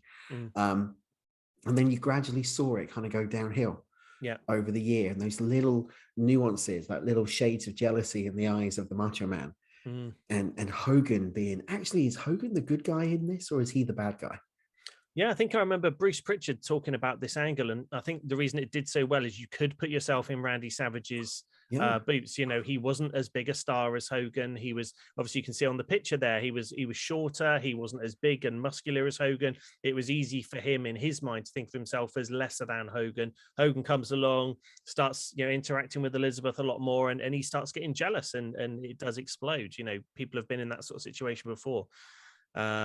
And also think about the fact that you mentioned earlier on that Liz gets knocked out at ringside, and Hogan's the one who scoops her up and walks to the back, leaving his partner. Now, why would Hogan do it? Yeah, it should be Savage that's going out and helping, or at the very least, they're both still in the ring and get medical assistance, you know, get someone else to come out and get Elizabeth. But, you know, even their very first tag team match together, SummerSlam 88, we've watched it over and over. Elizabeth runs over and gives Hogan a hug at the end of the match first before Savage. And even there, you see Savage looking sideways at Hogan. And this is when they're sort of in their prime, before any of the dissension happens. When you look back at it and analyze it, there were there's little side looks there. You know, what are you doing? You know, you're not a bigger star than me, kind of thing. Two of the greatest of all time. And you can't take it away, because this wouldn't have worked with any of the others in that era. You couldn't have imagined Hogan and Bossman, or Hogan and Terry Taylor, or you know, Hogan and whoever at that point. The two biggest names in professional wrestling at that point in the 80s was Hogan and Randy Savage, and they took it to the limit. It was tremendous. And you can still watch it now and enjoy it. It doesn't feel dated. Even if you watch, I would guess, I mean, obviously there was your weekly TV, but you could probably watch the timeline of the pay-per-views that they were involved in, along with some of the main events, Saturday night's main events, that sort of stuff, all the way through, to get a good idea of the whole storyline start to finish, building up to WrestleMania 5 and the championship match there, with Hogan winning the championship back from Savage. Exactly. I think the franchise has put in the chat room, great storytelling by Hogan, Macho, and Liz. And that's someone we forget. We actually forget that Liz barely spoke on camera. It wasn't really until WrestleMania 6 that she you actually heard from Elizabeth. In that whole, you know, Dusty Rhodes mixed tag team match with Sapphire and Savage and Sherry. So for her to actually go out and act the way she did and put that level of emotion into the performance, which way was she going to side? Was she going to side with Savage? Was she going to side with Hogan at WrestleMania? Tremendous. 100%. Okay, so that was the first one. That was 33 years ago. Wow. Just 22 years ago, on the 31st of January 2000, is our next item on the menu here. And this was where we saw, for the very first time, jumping ship from WCW, the Radicals, Perry Saturn, Eddie Guerrero, Chris Benoit, and Dean Malenko, pictured on WWE for the first time ever on Raw. It's what a time. This was when WCW was really starting to lose a lot of their big time players. A lot of the performers were starting to realize how badly WCW was run, and 4 of them jumped over to the WWF, and of course were a big part of the WWF all the way through their careers. I mean, Perry Saturn arguably not so much. Welcome Flake_92 to the MOS network. Thanks very much for joining us. So Perry Saturn had the moppy angle with Terry Runnels, Dean Malenko with the kind of 007 style persona at one point, but obviously Guerrero and Benoit winning the respective world titles. Benoit obviously with the world heavyweight, Eddie Guerrero with the WWE championship, winning that from Brock Lesnar, that WrestleMania 20 period. Again, forgetting what happened with Benoit later in the day, but at this point, they were great performers and involved in some classic storylines. Really good stuff. Exactly. And also bear in mind that Benoit turned down the opportunity to be the WCW title holder. Gave it back. He said, I want it. Yeah, absolutely. And left and came to WWE. Just goes to show how sort of worthless it was at that point. And this was still a good year before WCW went out of business still. But also goes to show you how different the product was back then compared to now. Because realistically, do you think you would have had 4 guys of that stature going from AEW to WWE? Not really. I mean, again, I suppose the closest we've seen at the moment would be the Undisputed Era leaving and going to AEW. So, Adam Cole. I was going to say Hangman Adam Cole. Why do I keep saying that? Adam Cole, Roderick Strong potentially, Johnny Gargano, and obviously Bobby Fish and Kyle O'Reilly. Those guys coming over is sort of similar kind of situation, I guess. But coming over to WWE, there's no one really that can make that jump the other way, I don't think, as a group of four. Yeah, Perry Saturn looks like he's had a bit of plastic surgery there, doesn't he? He does. He was never quite right. He's an interesting chap. Very interesting chap. And as is pointed out in the chat room there, the girl sat sort of right behind, the row behind, so you can see her in between Benoit and Malenko, looking really bored, looking at Dean Malenko, wondering who the hell he is. Why is a camera on these four? What's going on? Yeah. Why are they wearing these weird shirts to a WWE event? Anyway. And then the very last one, I wanted to go a little bit obscure with this one. 3rd of February, 2008, just 13 years ago, a certain person made his TNA debut against Elix Skipper on Explosion. It was Shinsuke Nakamura. Wow. Obviously, this was before HD, so the pictures of it are a little bit weird, but that is shown on screen there. Nakamura with short hair. He was a part of TNA Wrestling. How weird is that? God, you don't realize that, do you? You just don't remember it. No, absolutely. Yeah. So Shinsuke's one TNA match, as Mr. Priceless says, comes in, has the match with Elix Skipper, and then, of course, goes back to New Japan and becomes a superstar, and then, comes over to WWE and then is not a superstar anymore. But yeah, it's interesting to see some of these people. I mean, there was, I think Okada was a part of TNA as well. Some of these guys that made it absolutely huge in New Japan did, kind of cut their teeth in some ways, or certainly, thought they would improve them to tour some of these other companies, and went over to US and were part of Impact for a little while. So, wow, what happened to Elix Skipper? He kind of just disappeared, didn't he, after a while? Yeah, I've got no idea. He was there 1 minute, gone the next. A bit like, Monty Brown. Obviously, I know he's retired, but there's still a market for him. Yeah. There's still a market for Monty Brown. I mean, Monty Brown was TNA original. He was huge. He made that jump over to WWE and ended up in the failed ECW experiment over there in WWE. Naito was there apparently. There's No Limit with Yujiro. Hiroki Goto and others as well. Yeah, TNA was so good. It says Elix retired in 2009. Interesting. I mean, still one of those guys who is a big, he's always shown in some of the clips when you look back at old TNA doing that Frankensteiner off the top of the cage. Unbreakable 05, wasn't it? Yeah, I think so. Yeah, it was definitely that era. Such a classic TNA moment that showed in the highlight things. Yeah, Marcus Corvon as Corvon. We did a Corvon ad. Oh, I haven't heard that in years. Marcus Corvon, Monty Brown was in ECW. Yeah, it did sound like a washing powder. It really was. I think we need to try and find that. I'm going to send it over to Lawrence. Play the old Corvon ad. Oh, you should. Yeah. Oh, you should do that. Christ. Corvon, give your washing machine a pounce, I think was the tagline. That was it. Give your washing machine, give your washing a pounce with Corvon. Oh God. Oh wow. So there we go. Nakamura against Elix Skipper on TNA, actually on Explosion. So there we go. So he didn't even make it onto Impact. He just made it onto Explosion on the internationally syndicated program. Yeah, exactly. Yeah, fun times. Now, Andy, something we've got to introduce you to here is the 211 quiz. Uh-oh. And the way it works here is so we look back in wrestling past, and we look back to see whose birthday it is, or who has a with date of birth in the current wrestling week. And I'll give you some clues, and you can see if you can work out who it is. Now, I will kindly ask you in a moment to minimize the chat room so no one can give you the answers here. Okay.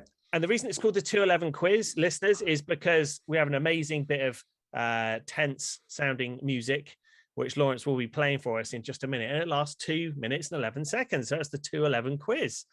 So Andy, do you feel like you're ready? No, but let's do it. It'll be fine. It's someone you know. It's someone you know very well. So okay, good. Hopefully it'll be nice and easy. So Lawrence, whenever you're ready, if you can start off the 211 quiz music, and we'll get going. Here we go. So this person was born on February the 8th, 1955, passed away on August the 13th, 2018. He was best known for his appearances in the 80s and 90s in the WWF. He also won titles in Stampede, Championship Wrestling from Florida, Mid-South Wrestling, Memphis Wrestling, and Mid-Eastern Wrestling Federation.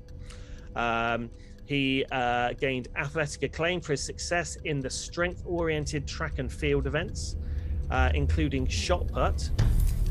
He also played in the National Football League, where he played for the Oakland Raiders and Dallas Cowboys in practices and preseason games. Adney's Brown. Nope. Damn. Let's see, what else have I got? Okay, so he was more famous in a tag team role. He was in multiple tag teams in his WWF run. Also spent short time as two separate characters in a singles run. Jim Neidhart. Yes. You got it right. Go there we that. go. You won. It's...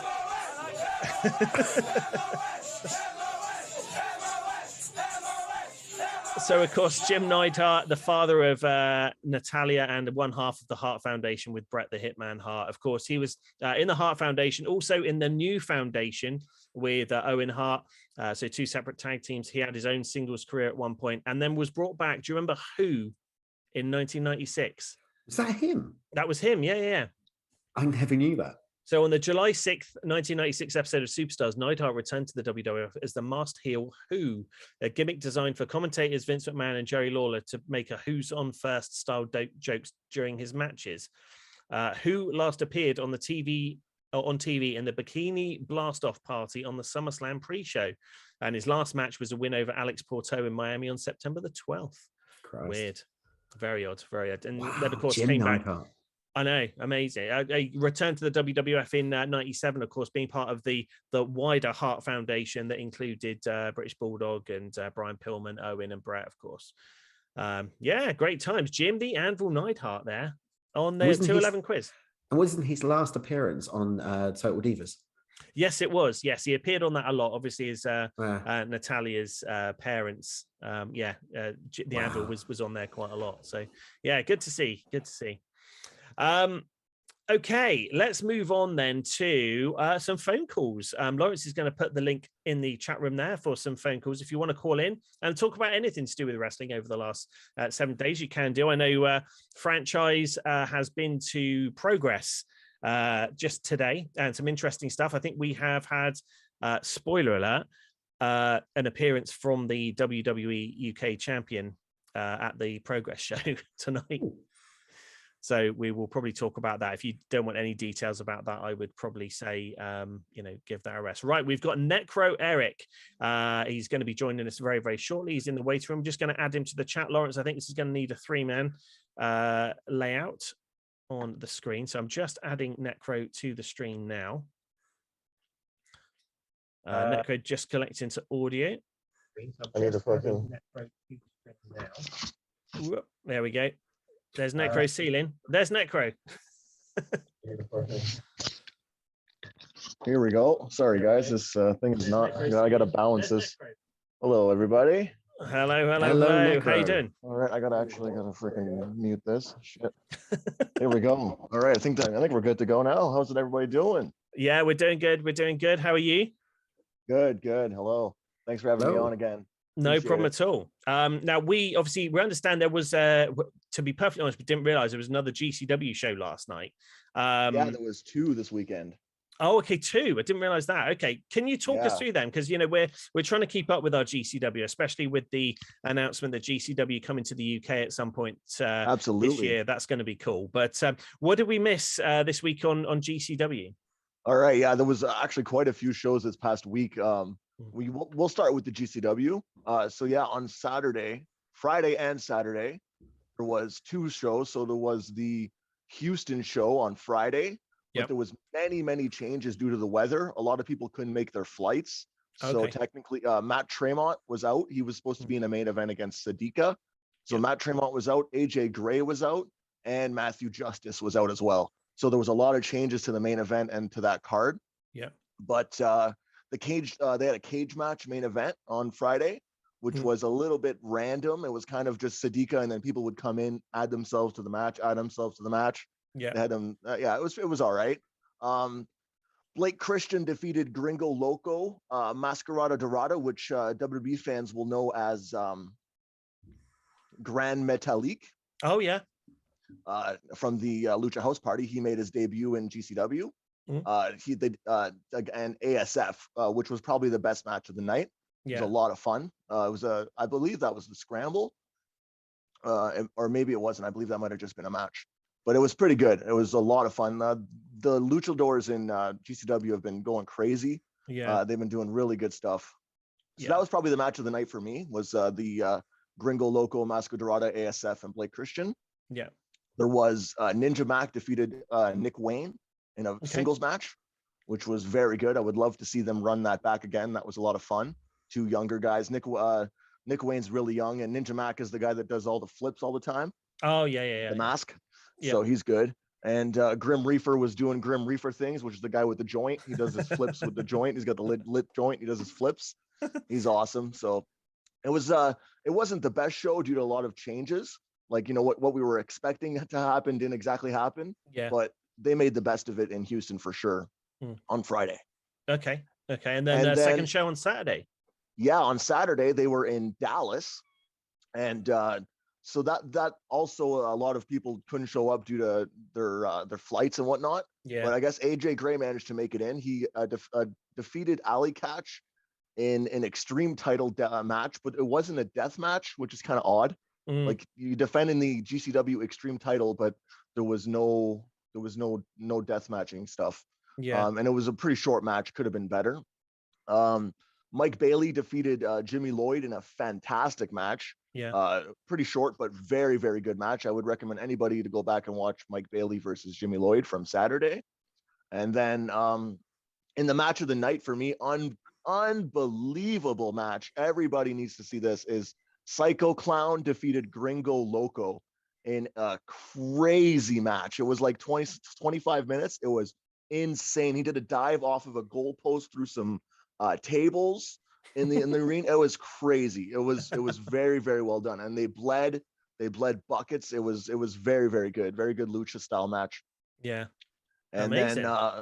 then the second half they had the scramble, which was good.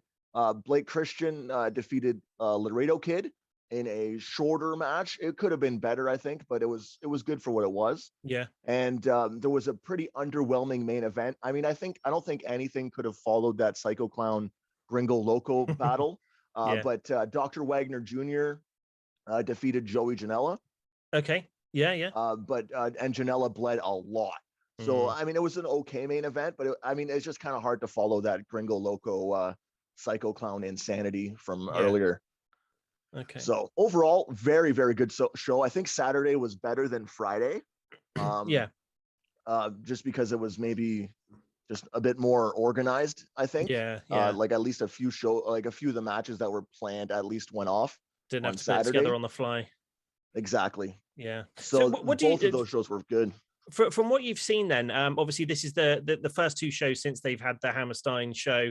Obviously we noticed differences in the Hammerstein show.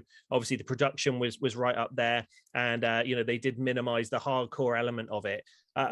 What was you watched both the shows, obviously. What was the production like? Was it up to the same level as the Hammerstein, or were they back to the sort of the cams not being great and that kind of feel? Yeah, I think it was pretty much back to what they normally do with the regular. They didn't have no shaky camera though, which is sometimes when they they have those one guys on the side that are just shaking the whole show every time they switch. I hate that type of production.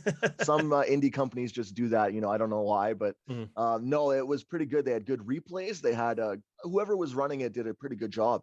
I didn't notice anything, right? Like, so that means it was pretty good. Yeah. So, Necro, did they make any reference? Because wasn't there an altercation at the meet and greet on Saturday with Psycho Clown? Yes, there was. That was a whole. I totally forgot about that. Thanks for mentioning that. There was an entire angle that they run through the whole show from the meet and greet. Gringo Loco and Psycho Clown, dating back to 2017 in AAA.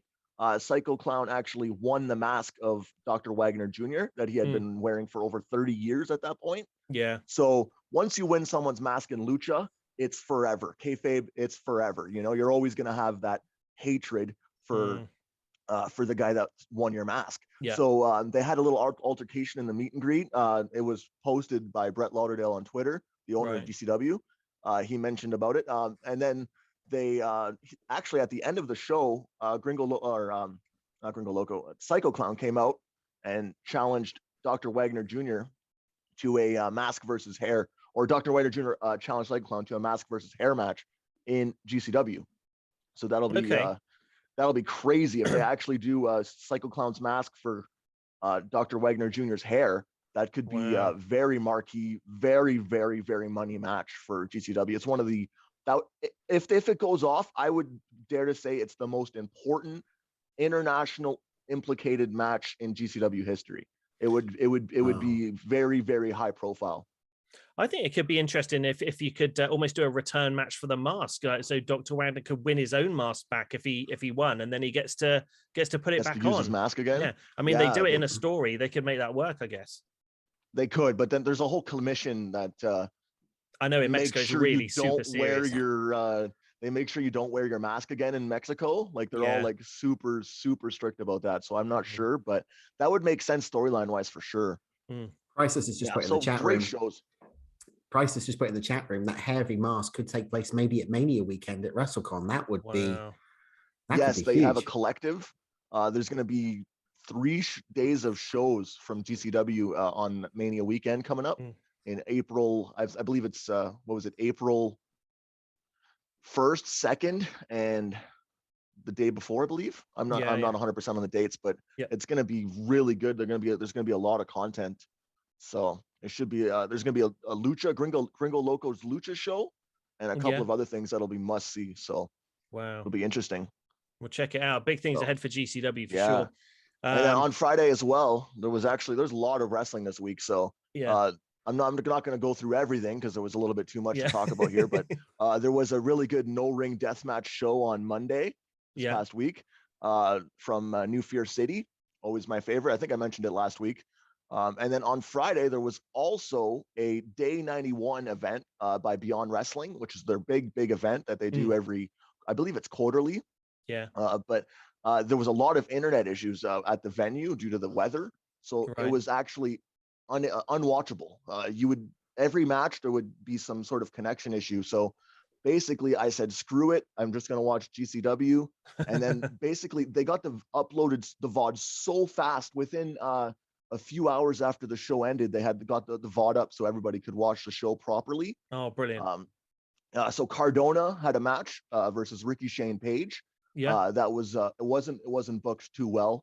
They had a double ref mess up where like the ref accidentally counts the 3, says, "Oh no, you didn't get the 3." Then the other guy gets the same thing, makes the ref look so dumb. I was not a fan of that. So there was some fun tag matches on the show. And there was 2 dream matches. There was Alec Price faced Marcus Mathers, which are 2 of the young guns in the U.S. indie scene right now. They had a no time limit match. Excellent match. Masha Slamovich defeated Lufisto that was also a dream match. Masha Slamovich has been killing it this past year, the Russian Dynamite. Really great stuff. I would recommend that as well. And the former Oni Lorcan from WWE, he made his return to the Indies versus Slade, which is the Michael Myers of professional wrestling. He it was very very bloody match. Exactly what you'd expect from a Slade match. So that was very entertaining as well. So that was on Friday. So there was that, and then pretty stacked week. There was a few other things in Japan that happened on Wrestle Universe and a few other things, but that's the past week. And then upcoming this week, we got a lot of stuff this week. Like it's always every week, but for the first time in over 30 days, New Japan Pro Wrestling is returning to live events on New Japan World. So that'll be very entertaining to be able to have some New Japan main content live. So that'll be I'm really looking forward to that because I love New Japan. Even though they've been on a downswing the past year-ish, I still really enjoy their content. So really looking forward to that. Amazing. So we'll be checking out. We don't do a lot of New Japan stuff over the last. We haven't really talked about it because I mean, again, I think they've really suffered. COVID has hit them a lot worse than it has. Their restrictions have been a lot more severe than everywhere else, and I think their products the booking really as well. Oh yeah. Again, Not and sure, I think not wanting to solely blame it on the Americans, but they did take a bit of a downswing when AEW started, and sort of all of that as well. Yeah, it was being, Bullet Club was sort of king and, above everything else. And, those guys all left all at the same time, and New Japan were left to pick up the pieces. There's great talent there, but they just didn't have the sort of the back catalogue of story. They need to start building something again from scratch. And it took them a while to get there. And I think a lot of the New Japan fans did leave watching New Japan and just flip straight over to AEW because they had the Bucks and Kenny and the guys. Exactly. Yeah, that's unfortunate. Yeah, I mean, they've done a lot of good stuff since, but like you said, I think that star power really especially from fans from the West, or from not Japan, I think for sure. Yeah, yes. Yeah, bit of a shame. So that'll be interesting to see how it goes. Yeah, how it goes the next couple months for New Japan. I mean, are they gonna provide good content? Is it going to be worth watching? Is it going to be just throwaway shows? Is it I'm really interested to see, because they didn't do a New Year's dash that they usually do right after Wrestle Kingdom every year. They didn't do that this year, and they've had some shows that were VOD only from Korakuen Hall, which is very odd. So it's been very odd all around. I'm not too optimistic, I guess. I'm hoping to see, but it's just odd. So there's see if we get some new characters. It tells you the state of New Japan. I didn't even realize Wrestle Kingdom had aired. Yeah, like not much buzz about it. Nobody's talking about it. Yeah. Odd. You think back maybe even 3 years ago, there'd be people that would stay up late. My Twitter feeds would be loaded with people, right? It's odd. So, all right. And then on Monday we also got a Limitless Wrestling show on IWTV. I love Limitless Wrestling. They provide such good wrestling for indie professional wrestling in the States. It's just been so good. Limitless, Beyond, everything on IWTV is always so worth it. Such a good sub. So they got there's a Slade match, JD Drake, Alec Price, my favorite Alec Price. I always love Alec Price. That's on Monday. On Wednesday, we got the Masked Wrestler, which is like the Masked Singer, but for the wrestler. I think I was talking about that last week. I love that show. Such a fun show. We've got the Masked Singer in the UK, and Michelle Williams was on Masked this weekend on from Destiny's Child. Unbelievable. What do you mean you haven't seen it? I haven't seen it yet. Oops. Oh, Andy, no way. Bad times. We don't know which one it was though. No, that's true. Yeah. So there's also Dynamite, of course. Yeah. And then UWFI Contender Series, which is like UWFI rules matches where they're just like flash knockout, 2 seconds, the guy's done, the match is over. Yeah. Like my girlfriend was watching it and she's just like, whoa, what happened? The match is over? Like, he's knocked out? What? Like, oh yeah, 2 seconds, flash knockout, flash submission. It's crazy fast paced. So that's on Wednesday as well. So Wednesday's a pretty stacked day. Cool. And then there's Noah and Tokyo Joshi Pro Wrestling on Wrestle Universe on Thursday and Friday. Yep. And then there's AIW Wrestling on Friday. It's called You Know What, I'm Not Leaving. That's on Friday. Then there's also a West Coast Pro show. It's called The Art of Drowning, also on Friday. And then Saturday there's a super crazy pro wrestling show called Game Over. Yeah. So all three of those programs from Friday and Saturday are on IWTV. And then all live as well. All three of those are live programs as well. So much content. And then on Sunday there's £10 this other show as well. But it's only $10. It's not bad. Yeah, £10 over here, which is pretty good deal. Plethora of companies, old, new, big, and small, bang for the buck. Check it out, IWTV. You can download the app. So a lot of those shows, those are just, I always love getting the chance to shout out all those wrestling shows. A lot of good talent on those shows, and just really good quality content throughout the week between that service, IWTV, between Wrestle Universe, YouTube, the free places, there's so much you can watch. Yeah, exactly. Fight TV. Yeah. Oh yeah, of course. Tons.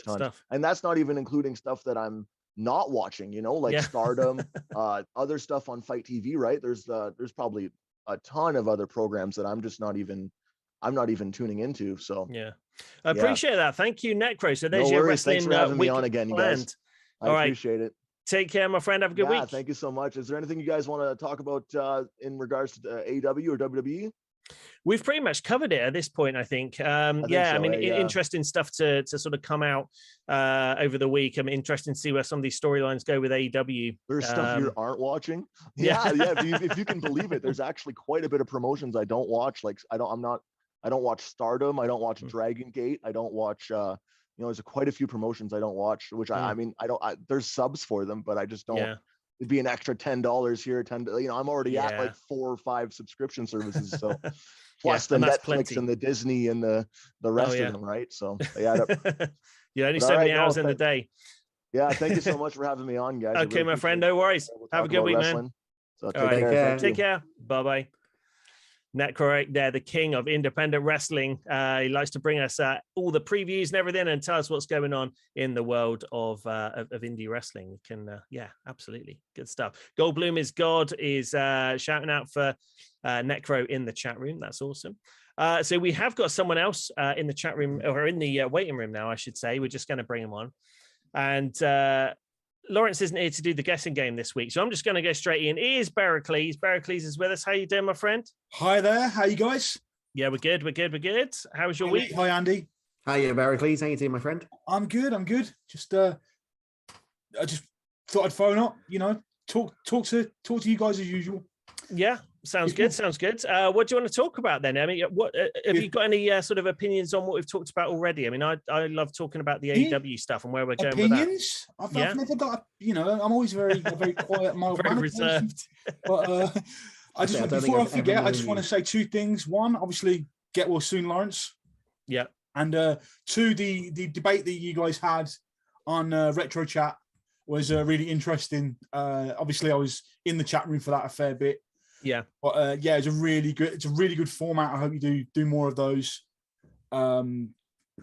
Because I was sitting there, I was sitting there, and it's just a nice back and forth of like I hadn't considered that, and I considered this, and then obviously for this particular one, I came down on a certain side, and then in the chat I was just kind of trying to fight you in the corner.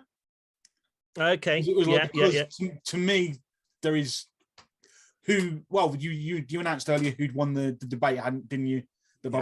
So immediately I was like, Bobby Heenan's won this because I'm a WWF guy from the 90s. But then you're sitting there and you're thinking, but Cornette's so good. It's almost you don't want one of the guys to lose. I mean, obviously, Bobby the Brain is sort of head and shoulders above, but that's by no means saying that Cornette is bad or is not worthwhile of anything. He is great. It's just that Bobby Heenan is just that little bit better. Yeah, exactly. And I think if you could have put it into this era, would they still be as good as what they were? It's a different kettle of fish. It's a different method of drawing heat, isn't it? Yeah, absolutely. It's just harder to do. Like I said earlier on, Dan Lambert is this era's Bobby Heenan in a lot of ways. Which is strange to think of because I don't think he's quite on their level. But for that type of heat, for that type of heat, it's that style.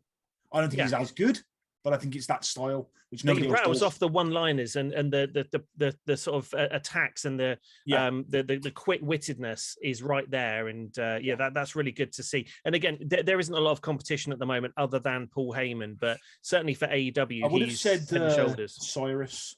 What's his name now? Oh, Cyrus, Don Callis. Don Callis, yeah. I would have said Cyrus was pretty good. Yeah. He's dropped off the face of the earth since the breakup with, well, not the breakup of the Elite, but the disappearance of Kenny.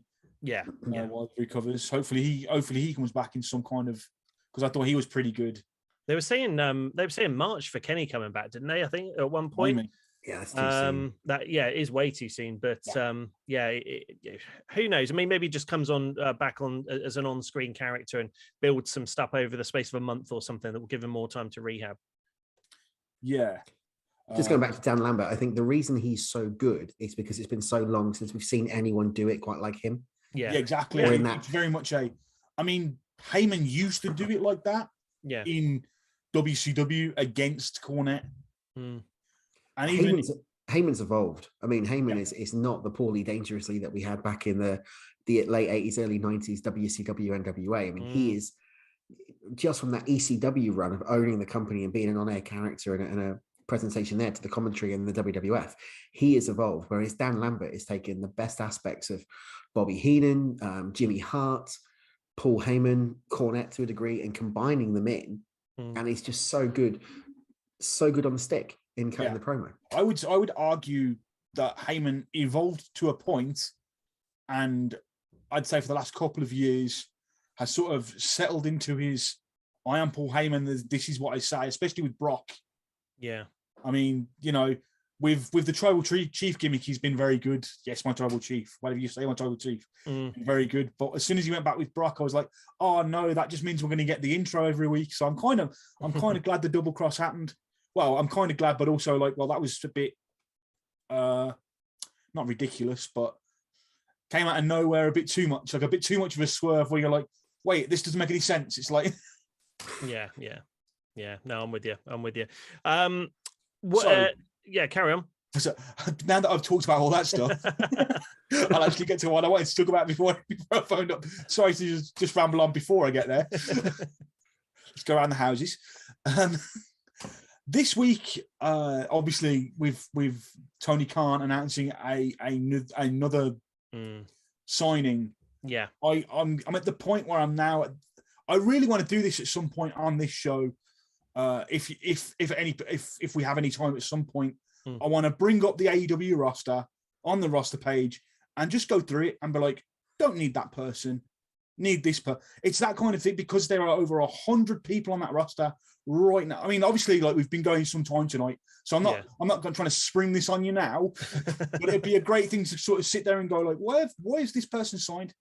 Yeah, because we keep saying it, but we don't actually look at the people. We just go, well, you don't need this person. And then you think about it, you know, there's 7 other people we don't even think about. Yeah, you're right. I mean, again, it's difficult to. I mean, when you don't watch, I can't remember the last time I've watched Dark or Dark Elevation or any of these other ones. So I can't really comment on whether or not, or the last time certain people were used. So it's difficult for me to kind of comment on that. But again, there are a lot of people that, you know, clearly aren't used and are just there for, you know, even when they are used, why are they using them? They don't really need to be there. Yeah, I mean, here's the thing with Dark and Elevation, you've got that stacked a roster that even if you got rid of the people on Dark and Elevation, you could almost turn that into a more serious, quote unquote, second brand where you rotate the people that are on the big shows every couple of weeks and keep everything fresh, while still meaning the people that are on YouTube are relatively big names. But the problem with Dark and Dark Elevation was it wasn't meant to have the main superstars on there. It was meant to have the up and coming, the unsigned independent wrestlers, the independent. Yeah, exactly. Whereas now you're getting Mox. You know, you get Hangman Adam Page was on there, at some point, not being used on Dynamite in ring action, but being put on Dark, which is bizarre. Yeah, that's your world champion. So no wonder that we're saying earlier on he's losing heat. He's losing the prestige of the title because he's on the YouTube show. Yeah, nothing wrong with YouTube, by the way, because we're on YouTube, and YouTube is the major platform. YouTube's a huge platform, and it's probably the best way to get your product seen. Yeah. Because, you know, it's just available whenever you want. I mean, say what you want for Fight, but you do have to pay for Fight. What I remember, if anybody bought the year's subscription to AEW Plus, right, don't forget that you get a ton of Fight credits with that. You actually get enough to order a pay-per-view with those Fight credits. But obviously, if you leave them long enough, they delete themselves. I think it's like 8 months they'll get rid of themselves. So I've ordered Revolution already, just by having paid off my year's subscription to AEW Plus. Wow, that's pretty good. Yeah, because that's 20 quid off your AEW Plus. You sit there and think AEW Plus is what, £54 for us or something like that. Yeah, and £20 of that is on a pay-per-view. It makes AEW. I mean, you can only get it till the end of January, so the opportunity's gone now. But if you did do that, you might not know about the Fight credits. Yeah, so just make sure you redeem those credits before they take them away, basically. Yeah. Because I had that happen. I was saving up. I was like, well, in a couple of months I'll be able to get. I think it was all out at the time, and all of a sudden it was like, 10 of those have gone. Oh, great. But you know, I figured I'd just remind people that if you went for the year option, you've got like 30 credits or 20 credits. Sounds cool. Yeah, absolutely. All right. Good times. Go on, one last point, Barracles. Let's fire away with it. This big signing. Yeah. If it's Keith Lee, okay, fine. He better be going to the top of the card or near. Yeah. If it's Jeff Hardy, I'm kind of like, why? It's not going to be Shane McMahon.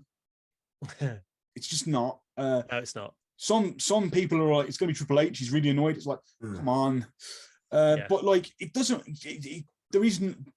You said earlier that there was nobody that would make a big enough impact, and do you know why that is?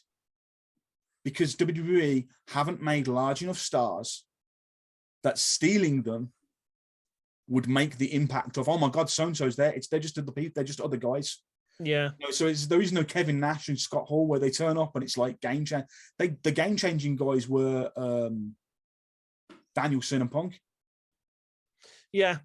Absolutely. Yeah. Well, yeah, totally. They're none of the others really mean anything after their first couple of weeks. It kind of dies out. Yeah. The only one I could see that we haven't mentioned yet is Wyndham Rotunda. Yeah, he's been putting. I don't know if there's videos appearing on YouTube that are either really good fan edits or they are him. I'm not sure whether it's they're claiming to be official or him, not. but I don't know if it's official. Yeah, like you say, it's They very, look very odd. very clean. They look very well made, so they could be him, and they claim to be him, but you don't know. It'd be a great YouTube scam to be like, everyone subscribe to my page, but yeah, he could make it. He'd make quite a big impact. Yeah. But Woody, he'd make an impact for about 5 minutes, align himself with Malachi Black and Brody King, and that would be about it. But the thing is, if he aligns himself with the Kings of the Black Throne, the Knights of the Black, the Kings of the Black Throne, like he'd become the mouthpiece, and that's not what you want. Like he'd have to. He couldn't be a follower now, and that's Malachi Black's group. I think I'd like to see him involved in like Sling Abaddon with him or something like that to make a real sort of demonic, creepy horror film style partnership. I think that could be really good. That'd be fun. I mean, you don't see Abaddon enough to be honest. I mean, I've only seen her a few times, and I watch every Dynamite and Rampage. I don't really watch the YouTube shows because, like you, I'm just kind of like, well, if it doesn't happen on TV, they're not really making that much mention of it. Yeah. But yeah, I mean, the only way they can make the YouTube shows mean something is if they do a shock title change. Yeah. And then really then everyone flips over and watches that Yeah. for a bit because they think something's going to happen. Yeah, but it's not going to happen, which is a shame. But again, is it too much content? Not enough time? Yeah, there's definitely too big a roster, and which is why I was saying we should really go through the roster and be like, obviously, like I said, I'm not talking about like springing it on you now, but I really think it'd be a good idea of a segment to be like, no, yes, I don't know who that is, so that's a really bad. Like, if you don't know who someone is, that's just an indictment of what on earth are they doing then? Because these are the people on that roster page, the people they've got signed. Yeah. So like that's the problem. I mean, there are so many.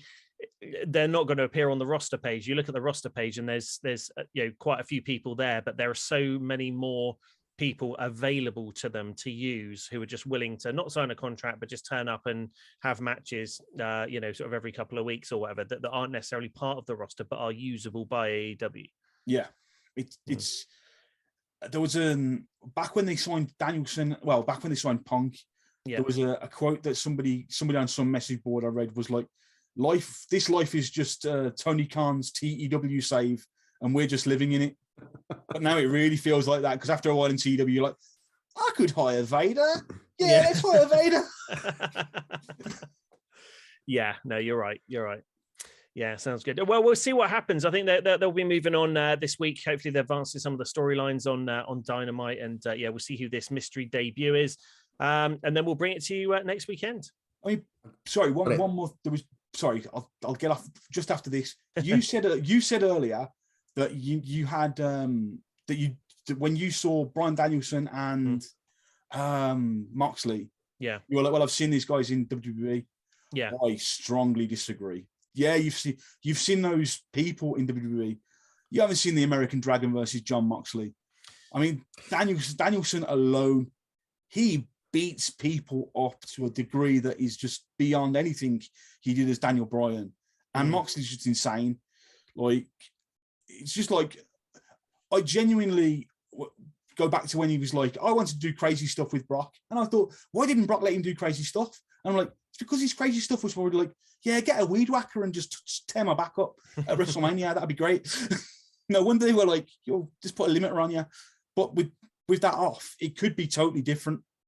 I agree with you, but I think the casual fan that will watch AEW will know them as Dean Ambrose and Bryan Danielson. Yeah. So when you're linking it that, they are going to go, hang on, we only saw that 3 years ago at WrestleMania. We saw that the 6 weeks on the bounce on SmackDown, and then they moved over to Monday Night Raw on the draft, and they did it again for another 8 weeks. True. And it was the same thing. So I completely, I think Lee does as well. We completely understand where you're coming from, but the casual fan who's watching it won't know any of that CCW stuff or that Ring of Honor stuff that Danielson would have done or whatever, because they spent too long in the WWE system. Yeah. The match itself will be very, very different, and we know that, but the build towards it is just, it's the same two guys. Yeah, and that's what you're thinking. To the point where they want to watch it. Yeah, exactly. Which in a way is good while they're doing it now, because they've been in AEW long enough to potentially have shaken off the Bryan Danielson, the Daniel Bryan, Dean Ambrose. Yeah. Well, I finally, touch wood, stopped calling him Daniel Bryan most of the time. It's most difficult. Of the time. It's at least a good 30% still, but it was 90, so. Yeah, it's difficult. Nice one. All right, well, I appreciate your time, Barry. Please have a great week. All right, no worries, man. Have a good one. And you. Bye. See you, mate. So that was Bericles, and we're going to grab our last caller of the night. And again, he's been busy at the Progress show during the course of today, so we'll see if he's got any opinions on that. And be warned, if you don't want to know any results from Progress, I think Franchise may be spilling the beans here on what he's been doing today. So Franchise, welcome to the show. Hi Andy, hi Lee, how you doing? Not too bad, not too bad. What have you? Well, we know what you've been up to today. We know you've been at Progress. Yeah, well, for me, it's like I wasn't sure. Like normally, I kind of decide what shows I want to watch. Like I've not watched Progress for the past couple of months, so I came into it with fresh, open eyes. Yeah, and I enjoyed it. It's because I think it's a new look Progress from what I remember from previous. Like literally, I'm trying to think how did it start for me. So it's good matches at the start. It was like Cy Miller came out as the first to introduce the crowd. Literally, he's a good ring announcer as well. I can't say anything bad about that. There was a lot of good matches on the card. There's literally, we got to see the ROH title defended on a Progress show. I think that was quite impressive. Wow. That's, especially seeing with the WWE affiliation with Progress, seeing the ROH title on there. That's really weird. Yeah, so you had the ROH champion versus Chris Ridgway, and literally that was fought under ROH rules, which I kind of didn't understand at first, I'll be honest. So I think that was like I didn't understand the rules at first, so they kind of explained it, like about if you touch the ropes, it's like it was pure rules. But it's a really good match. Traffic was just like there. The Progress champion, like Cartner, I thought that was. I've never seen him live or anything like that, so I was quite impressed about his entrance when he came out. Like I had really good seats as well, so when he came out. Also, bit of a spoiler here. Like the NXT UK champion came out. Yep. Yeah. So that was actually quite impressive. It's because I know they've had a bit of history there. Like literally, I was even surprised. Like lights went out and you see him literally comes out in the middle of the ring. Had a good promo for about 2 or 3 minutes. I know that's been put up on their social media page as well, so you get to hear what happened at the interaction with her. So I think that's quite be a good build up. Yeah. Also, the Progress Women's champion, like she was there as well, like Giselle, so who's a knockout TNA knockouts wrestler as well. That was actually quite impressive. They also mentioned that she was an Impact knockout star. So okay, which I was surprised about. It's like opening a forbidden door a bit. So it's quite seeing her taking on Rio. So that was like quite impressive. I actually enjoyed it. It was like it was different. Like it's quite good because I got to speak to Cy Miller after the show anyway. So I had a bit of a quick chat with him. So how did that go? Oh, he's pretty good. He's like, when he saw me, he's like, literally said it. Look, it's Francis, and it's like, spoke name, had a quick chat, asking me how things were, telling him what I've been up to and stuff like that.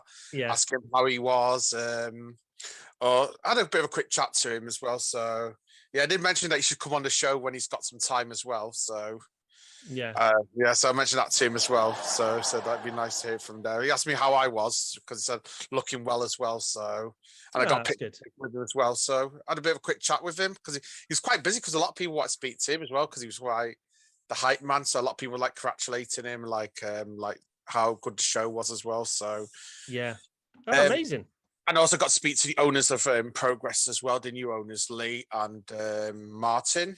I had a quick chat to them. It's not me and it's not me and Mathers, so it's not us doing it. Say. I know, and they were talking a bit about GCW as well, and I mentioned something to them as well. I said to them, like, hope if you're going to do that show, you're going to do it in a bigger venue because I think where they normally held their shows for TNT, it's a bit small. Like I've been to a couple of their shows as well in the past. So, but I said you need to have it in a bigger venue, and he asked me what I thought. I told him one of the venues I thought, but I said to him that you need to have it in a bigger venue, but you don't need to have it too big because someone says you won't have all the fans there, but you don't need to have it too big of a show. Yeah, you need to have an ECW arena feel sort of quite small and intimate. Yeah. But I don't know which way he said it, but he said to me, but I mentioned that both of the owners said that would be good because you wanted something a bit different. Yeah. And I think because literally I said it's you showcasing your company, not just so like probably for Necro, he'd probably be watching like and thinking what a UK company like TNT is.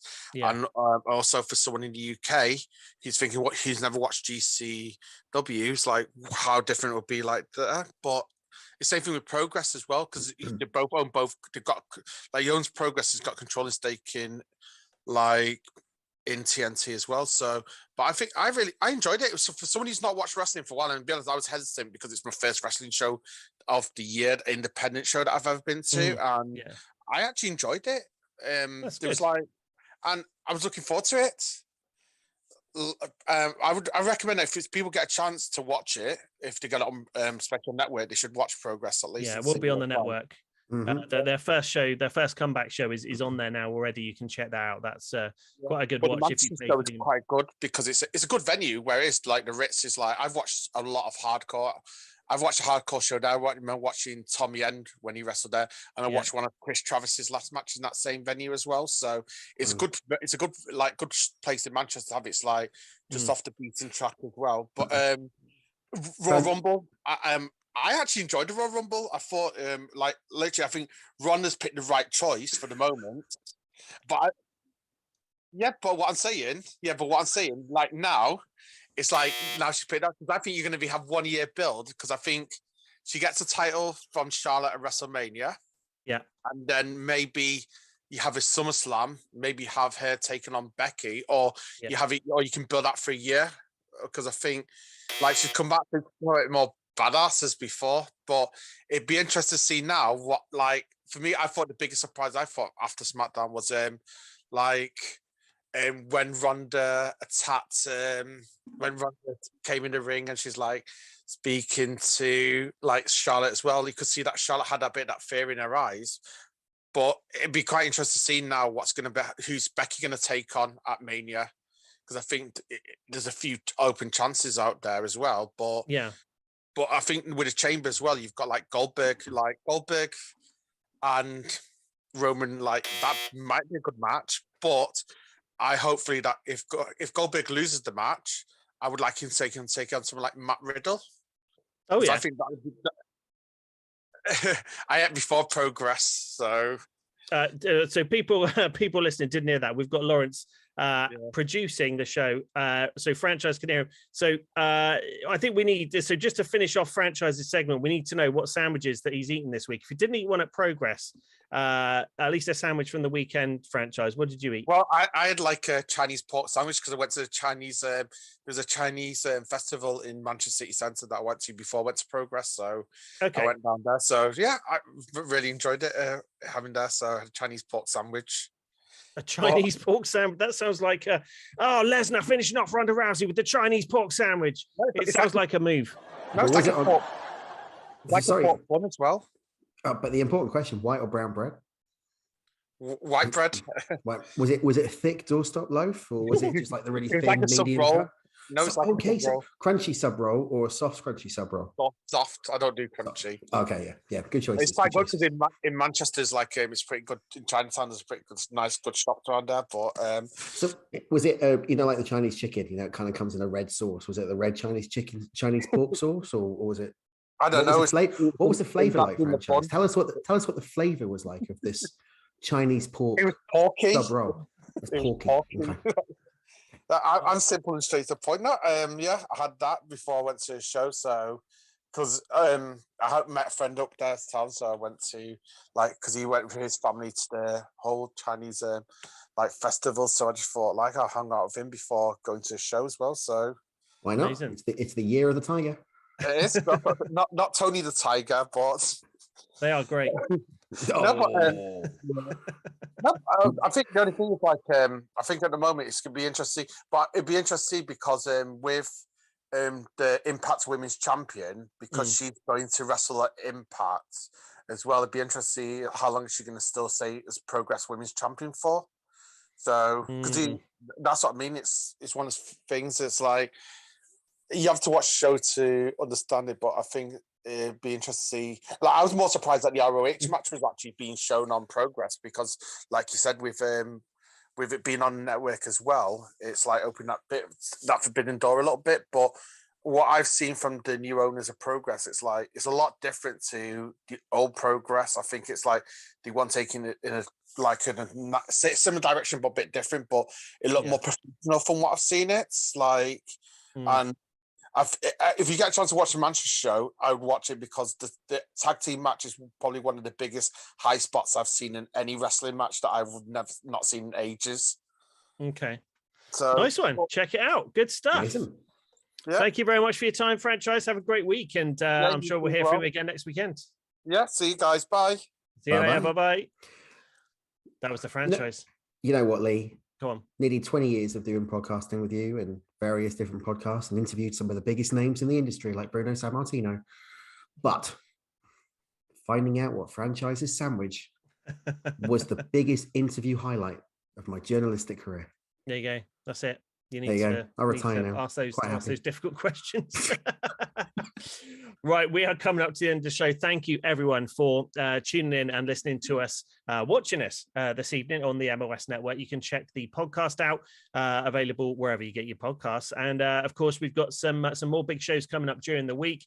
We have got the debut show, Ministry of Horror, coming up 8 p.m. Is it 8 p.m.? 8 p.m. on Tuesday. 8 p.m. Tuesday, yeah. So check out Tez and his show. It's going to be awesome. Excited for that. So we're going to be watching that. And of course, Andy, give Retro Chat a big plug. Yeah, we are live 8 o'clock on Wednesday, talking all things the new adventures of He-Man from 1990. We're going to be hearing from He-Man fans who either like or dislike the show, plus clips from Jack Aleska's interview that he did back on Chronicles with Chris Vint from back in the day, who was the producer and creator of New Adventures. That's all on Wednesday at 8 o'clock. Unbelievable. Good stuff. Thank you very much for everyone for tuning in. Make sure you give our Facebook page, Twitter page a like, as well as Retro Chat and all of the other MOS Network pages. Check us out over at Ministry of Slam, ministryofslam.co.uk. God, I'm getting... There's too many. It's too many. And thank you very much to Andy for filling in at such short notice this evening. Thank you, my friend. And thank you to Lawrence, who is in the background, sort of joining and doing all the production elements, but really hasn't got much of a voice. So thank you to Lawrence for doing all of those bits. And we will see you guys next week. Have a great week. Enjoy your wrestling, and we'll see you next time. Bye-bye.